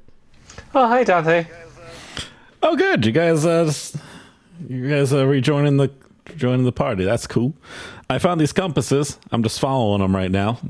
It says north is up this way. When I was in the kitchen with them, they weren't pointing the right way, but I'm going to head down in here. We're going to see what's going to happen. I'm seeing these wake form people. They are moving. So there's probably something going on inside here. You look at us, and we look like tomb raiders. We have so much gold. No regrets on Caiyra's face at all. She is just smiling cheek to cheek. That's fair. I don't have to worry about that part, so that doesn't bother me all that much. So do you go into the big room? I sure do. At the end of the corridor? Okay. Yep. The 3 of you go into the big room. It is jam-packed with these figures. It is almost overrun with these figures, all just standing around, eerily still. If you hadn't encountered so many of them, I'd probably get you to roll a sanity check, but at this point they've brushed against you, you've seen them. I need everyone to give me a listen roll, please. Ooh, what's my listen? Not great. Can I make a can I persuade the GM to let me use any other skill? I got a great natural world skill. I got a great drive auto skill. I'm good at dyes and spotting hidden. let's say 1 level more difficult with a spot hidden. Ooh. All right. So for the listener, that means instead of a listen of 20%, I'm rolling for a difficult spot hidden of 37, which is basically double. Yep. I got a hard success. Hard success? I did. Nice. Awesome. That's good because I got a 62. It doesn't matter what I rolled. I got a 3 with a 20% of my listen, so I think that's also a really good success. I just don't remember the terminology since I got 17 lower than. That's an extreme success. Yep. So Thank we have you. an extreme success, a hard success, and a fail. But that's okay because we have 2. High five, Dante. High five. I'm glad you guys are here. So you all step into the room, and the room is very quiet. But when you stop and listen, and maybe it's just because Sophie has so many gold coins jangling around, that she isn't able to hear it. But you hear this low hum, and it's not an electrical hum. It's not a technology hum of any kind. It's just the hum that you hear when like a brook is babbling or like water is running. And it's not comforting, it's not disquieting, but it kind of gets in your head because you're looking around and you're seeing absolutely no water at all, but you can hear water. And then even Sophie, even you can hear like the drip, like a drip of water. And amongst all those tools that were there before, perhaps because you all were having so much fun doing all the weird things the house can do, there's a trapdoor in the middle of the room, surrounded by the tools that were there before. And as you all watch, it slowly opens and kind of flicks back onto the floor. And nobody comes up. And the echoes, which is what I've been calling them, the figures, don't seem to notice. They continue just standing there, being in the way. But that hum gets louder as soon as that trapdoor is opened. So the figures, to some degree, have a little bit of physical give, but like not like completely like physical object, correct? Right. There's a little bit of like wiggle. Okay. A little bit of wiggle to them. Also, Sophie, you asked about a basement? Well, I think this is a basement. What's in here? The, choose the next politician, like, machine, where they just, like, pick the next person? Like, I don't know what I'm gonna find next. I'm so disappointed. I mean, we have all of our gold, so, I mean...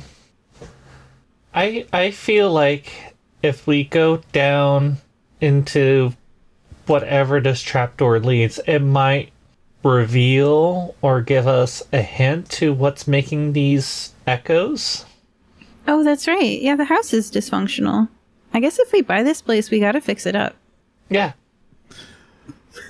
Is there a ladder in the trapdoor? Not in it, no. There might be one, like there might be one inside, but...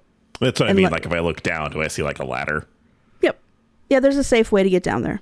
You don't have to just jump and hope. Damn. I am going to climb down the ladder. Okay. I follow. I'll follow suit. So you've gone down the trapdoor. Yes. When you get down the ladder, this room is essentially, temperature-wise and stuff, it seems a lot like the kitchen. It's cool. It's dry. There's no real, like, dust or mildewy kind of smell. Everything is worn smooth, and there's a center path that goes from the ladder, which also has a smooth center path kind of worn into it. And where you're standing, if you kind of look down, it kind of slopes down, like, into where the basement would be. But there's no big drop-offs or anything. It just kind of gently slopes down.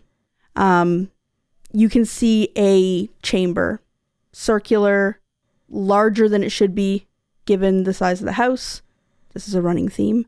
And you see the walls are covered from floor to ceiling in strange carved symbols that none of you immediately recognize. But it feels like text. It doesn't just feel like pictographs. More alarmingly, there is a person seated in the middle of the floor on the bare stone, the same way a man sits at a desk, but he's the same color as the room around him. And he looks up when he hears you coming down the ladder and says, you found me then. Well, yes, we And did. kind of- Who are you? Is it a 61-year-old lean, ink-stained hands, looks kind of fearsome map maker? He looks very much like that. It's almost strange how much he looks like that. Yes, he looks exactly like that, but he's see-through. He's translucent. Well, you must be Eddie then, huh? He says, "Sir, I've never been called Eddie in my life, but I'll allow it, given the circumstances. You're the first people to visit me in a very long time." I mean, What you doing out here? Yeah. He points in front of him. There's sketchings in the stone that's like a map. There's no actual map, just he's been etching into the rock. And he says, "I'm the cartographer for this house. And the same way that a man transcribes a voice, I give shape to a voice that has no shape." He says, "You understand, this home isn't just me. It has more occupant than just me. There is an occupant beneath it that gives the home shape, and I attempt to mark it down." So are you trying to trap this whatever entity, or are you trying to release this entity? So you have a roommate too. He kind of tips his head and looks and says, "I unfortunately couldn't trap or release that dreams beneath me any more than I could do such a thing to all of nature." Well, we were... Oh, sorry. No, go ahead. We were tasked to find if there was any trespassers and let the company know, but like it's very hard when you're moving around the mansion and there's just these, I guess, previous selves just follow you around inside the house. Oh, that would be right. He kind of like scribbles something, and maybe it means something to him, but looking at what he's sketching and scribbling means nothing to any of you. And frankly, you all think that it doesn't really make that much sense what he's scribbling down and writing. He says, "Well, the figures I'm assuming you're referring to, they're just memories. The house catches memories and repeats them. It doesn't know what to do with them. I haven't quite figured out how to fix that." Oh, so you don't know how to stop it. He says, "Well, I would if I could, but I've been busy." I see that. Why are you translucent? He looks down, and it's like he didn't know. Like, he looks down, he's like, "Oh, gracious. You can see right through my clothes and through me. That's embarrassing. I apologize to all three of you." It's not that embarrassing. We can see through the clothes and you, not just the clothes. I appreciate your candor. Not the weirdest thing. And your candor as well. And your candor, I'm sure, as well, sir. Like, gestures to Dante. He says, I don't believe I'm dead, but I only think of my work. So perhaps that is why. So what you're saying is you might not be able to move on unless you can finish your work. Moving on. Perhaps? So if we could help you in some way, do you think that would also help stop the house from showing the memories? I think so. I don't think this house is ever going to work like a normal house, however. I hope not. It's a money generator. Oh, you found the bookcase. We did. He smiles. He's like, "I created so many books. So many glorious, wonderful books. Then I realized money could go into it, and I had money to give to charity without ever spending money that could be spent on books. And he seems very excited about this memory that he had. How can we be of assistance? We want to be able to help you, but we also want to be able to kind of get our job done. He says, I'm sure if you give me a bit of help to walk, perhaps it's up to the creature that dreams to let me go. I think I've done enough. I mean, honestly, like, you can stay here. Like, you're not... I don't really need this room. I have so many rooms upstairs. Oh, we're the new owners of the house, probably. So anyway, like, you can stay here. Do you want us to make the room more comfortable for you? Do you want blank maps you can draw on? Blank map paper? Big paper? More pens? I have no opinion either way. You love maps. I know you. I do love maps. Do you want some more paper so you can make more maps? I got a question for you, Eddie. What the hell is the creature Again, that not dreams? my name. Sorry, what? What is the creature that dreams? Funny you ask that. The creature that dreams is a creature that, from what it's told me or what it's told through me, it exists outside of space and time. It sees everything, always. It keeps your food fresh. It doubles your money. It makes it easy to get back to your front door without having to go through your hallway. It creates, wherever it is, it's beneath this place. And it creates abnormalities. I don't begin to understand the abnormalities. I merely mark them down on a map. So you think it's the creature that dreams is beneath the house? In theory? In theory, yes. I don't believe that I understand the cosmos as it is, but this creature has kept me like this and has kept me occupied and happy all this time and has messed around with my house to some degree. My best friend Cthulhu, the role-playing game. I don't know its name, if that's what you ask. It has never told me its name. Okay. Yeah, I was kind of wondering if that was all going to go hand in hand there. So listen, sir, does it just randomly talk to you? It's always talking to me. It's talking to me right now. Oh, so it's talking to you right now. Mm-hmm. What's it telling you right now? Would you like to speak with it? Yeah, hook me up. Are we It's just called using this Colecto. man I ain't paying for it. like a Give me- payphone? Yes. Give me an extreme power check. What is a power check? Power. It's pow. Yeah, it's to understand mystical things. Oh, is that what that is? Mm-hmm. I rolled a 1. That ruins my fun, doesn't it? Good job. Very good job. I will We love crits. say it right now. Beautiful.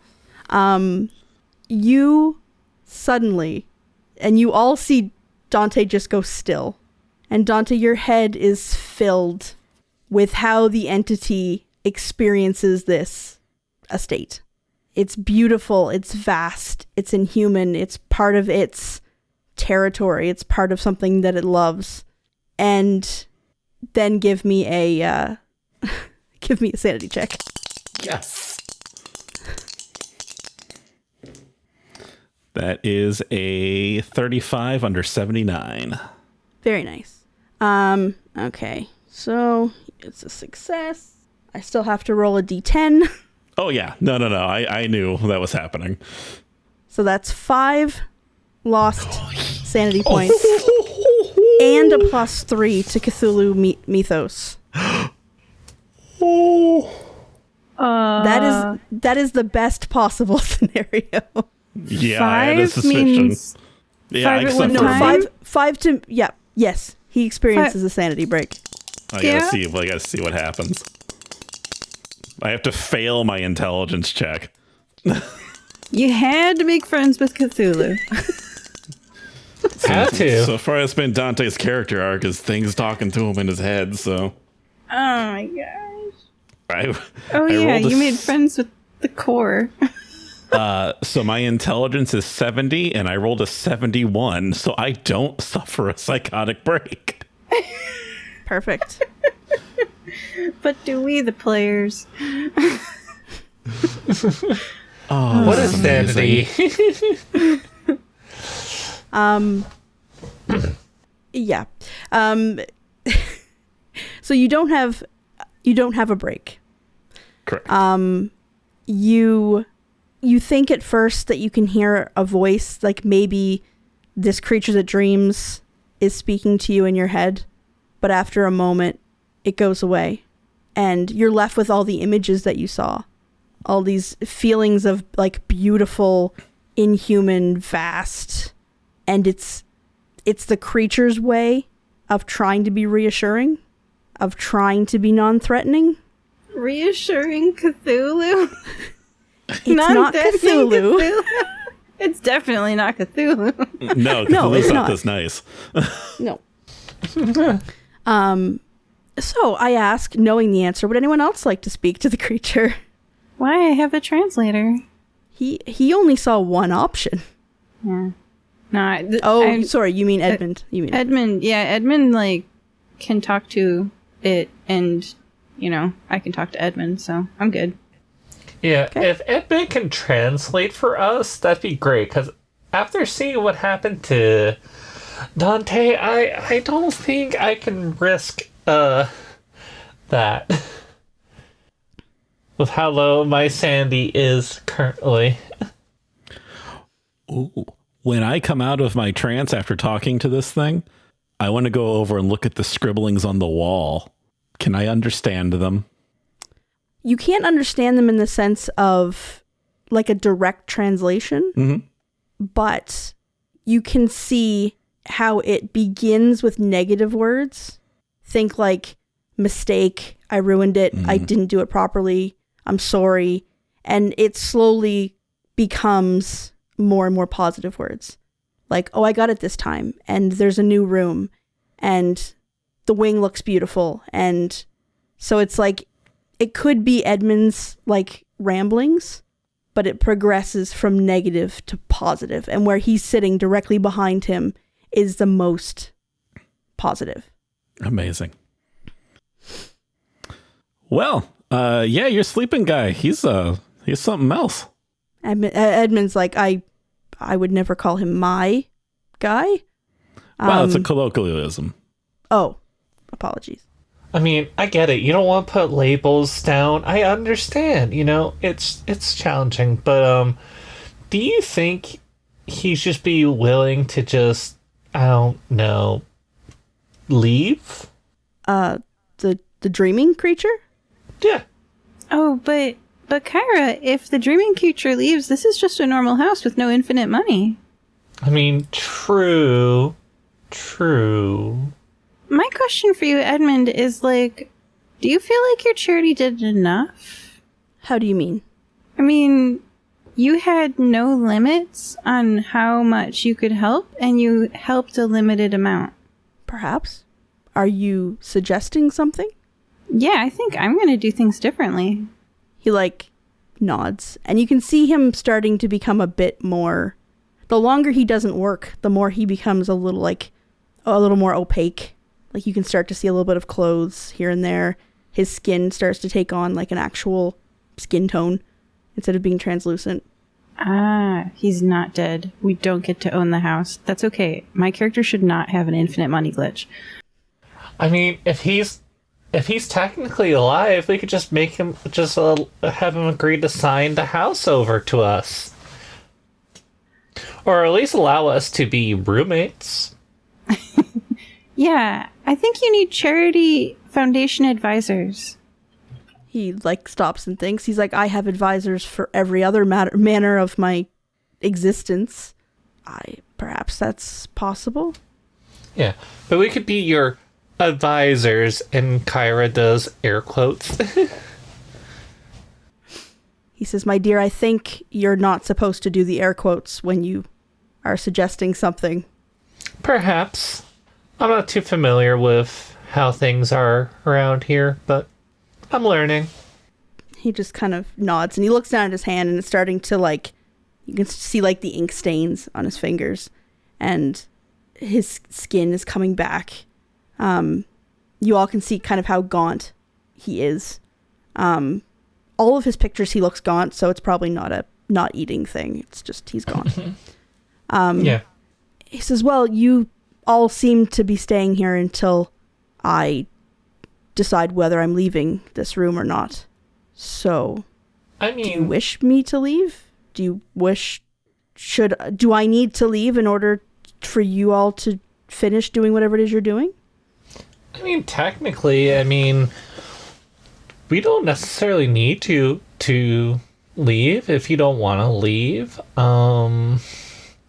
I feel like it'd be beneficial to have you around, especially because maybe if you leave, the creature also leaves, which also might get rid of all the nice things in the house, like the food not going bad and the infinite money glitch. Well, he was upstairs and it worked because he used it. So, like, I think he's allowed to be in his house in all the levels. We don't have to trap this guy in his basement.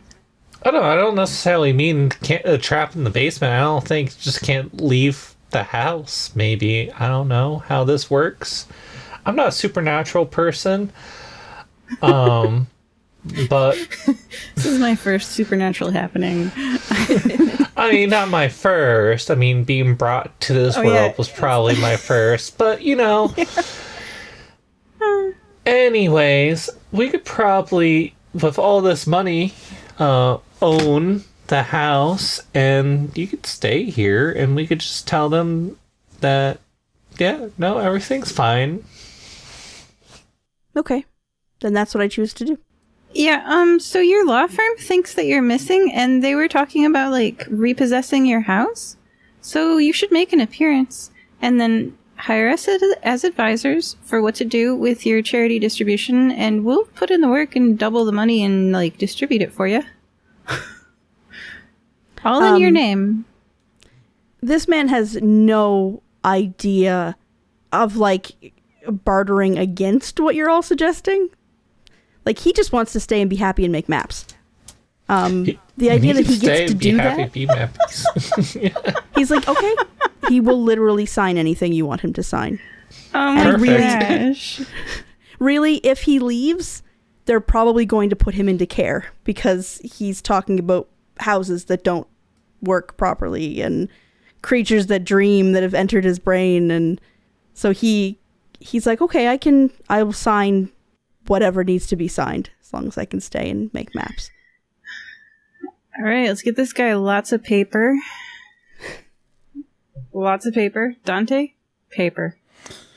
You gotta buy paper. I think we can get this guy some paper. As I snap out of my looking at all the writing on the wall that I can understand now. What a nice Cthulhu. Yeah, I'm talking to the great old one of some kind, but Yeah. yeah, I think we should be good. We should be good on if you just do you want to can you leave this basement or are you just stuck here? Sorry, I've been out of it for a little bit. He says I can leave. I may need someone to rest against when I go up the ladder, or he's like, I haven't stood in however long I haven't stood. Oh my gosh, we should get you food. I'll be right back. I go to the kitchen and I make him a sandwich and like bring it down the ladder, and like some tomato juice has salt in it. I don't know medical stuff. So I'm just going to be like, here's some food. You poor thing. You've been down here way too long. You need someone to take care of you. Okay, so live and help. That's what we can be. Coconut water would be good for hydration. Yes. We'll get you coconut water. I mean, this guy is rich. He's probably bougie enough to have coconut water. There's a dispenser built into the wall in the kitchen. I'm like, Just a spigot. Yeah. It's like at a hotel continental breakfast. He just assumes that's how all coconut water comes. Yeah. That's also infinite. Yep. Oh, yeah. He happily accepts all the food. He's very gracious. He's not snobby at all. the moment it looks like you're all going to leave, he starts making his way back to go make more maps.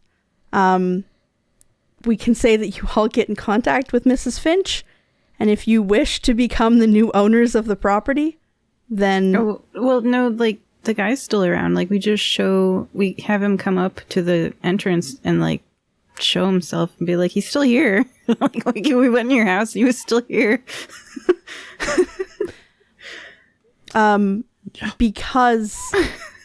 Because you all are there and explaining things to Mrs. Finch, he will not be taken away into care. Although he probably needs a caretaker of some sort, because the dreaming creature makes no effort to do that. We can be those caretakers. Yeah, I'd rather this roommate with this house than previous roommate with apartment. I make him a sandwich a few times a day. Make sure he's okay. Get him more ink. Aww. Yeah, Nin, I'm moving out. Nin Fleming, goodbye. Former roommate. Change his character sheet. I'm going to stay in my place. Yeah, I will point out anyone who moves here. It is like a few hours drive or a couple hours drive to the guild. Unless you can teleport. Ba-boom.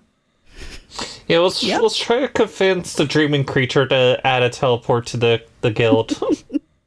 Yeah, to the guild. We step out, start work, no commute. I love it. Well, Edmund is happy making his maps. The home is being looked after. There were no trespassers. They hire an actual guard for the guardhouse who will not hide every time someone comes along. Are there any, I won't go through an epilogue with this game, or like what the possible choices were, unless anyone's curious.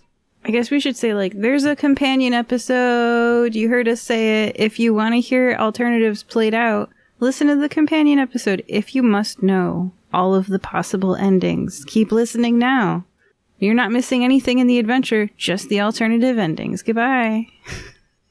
All right, let's hear them. So the main endings are resolution options. So there is the option of just leaving, after you get down to see Edmund, just leaving, just out of there. In which case the estate remains, but you carry all your sanity costs forward as you leave, because you didn't learn about the creature. If you attempt to destroy the chamber, you can some people like to destroy things. You experience a spatial convulsion. Cut to next game. They blow it up. Spatial wouldn't be surprised. In which case, Edmund is absorbed into the dreaming creature. Oh no! Mm-hmm. Poor sweet Edmund. He's a good guy. And attempting to communicate with the entity, or attempting to harm Edmund to get the entity to speak to you, results in essentially a full psychotic break. This is a creature that could kill or ruin you. So it's a whole bunch of rolls, very difficult rolls. And I would end up having to give someone an NPC because your character would probably die. Any harm to Edmund is like harming the creature. So then the creature would lash out. If people don't have the immediate response of get him a sandwich. Yeah. I had an inkling that was a possibility. That once you're oh yeah, no, I can hear what he says and I can, just basically just talk to him okay, so they're basically one and the same now. Understood. Yeah, there's some sort of tether going on between them. And the echoes are anyone who's ever been in the home. So I was on the right track. You were very close. So I'm glad you explained that. Yeah. So the little figure that you saw that you were oh, Cthulhu's going to kill me. That was just a young Edmund first seeing the bookcase. So. Ooh. Oh, so it just plays out different memories, not necessarily things that have happened recently. Yeah. There's certain I have a list of trigger words and trigger actions that if any of you say or do certain things, then a form walks by. That makes sense. What triggered skittering? The opening of that door. Okay. So yeah. I'm glad that my new roommate is chill. Thank you for joining us. Joining us this time was Dante. Well, that was quite a good time. I'm just getting a lot of voices in my head these days. Caiyra. I am now living in a mansion. I no longer have to sleep in a tent. This is an improvement. And Sophie. Life's looking up.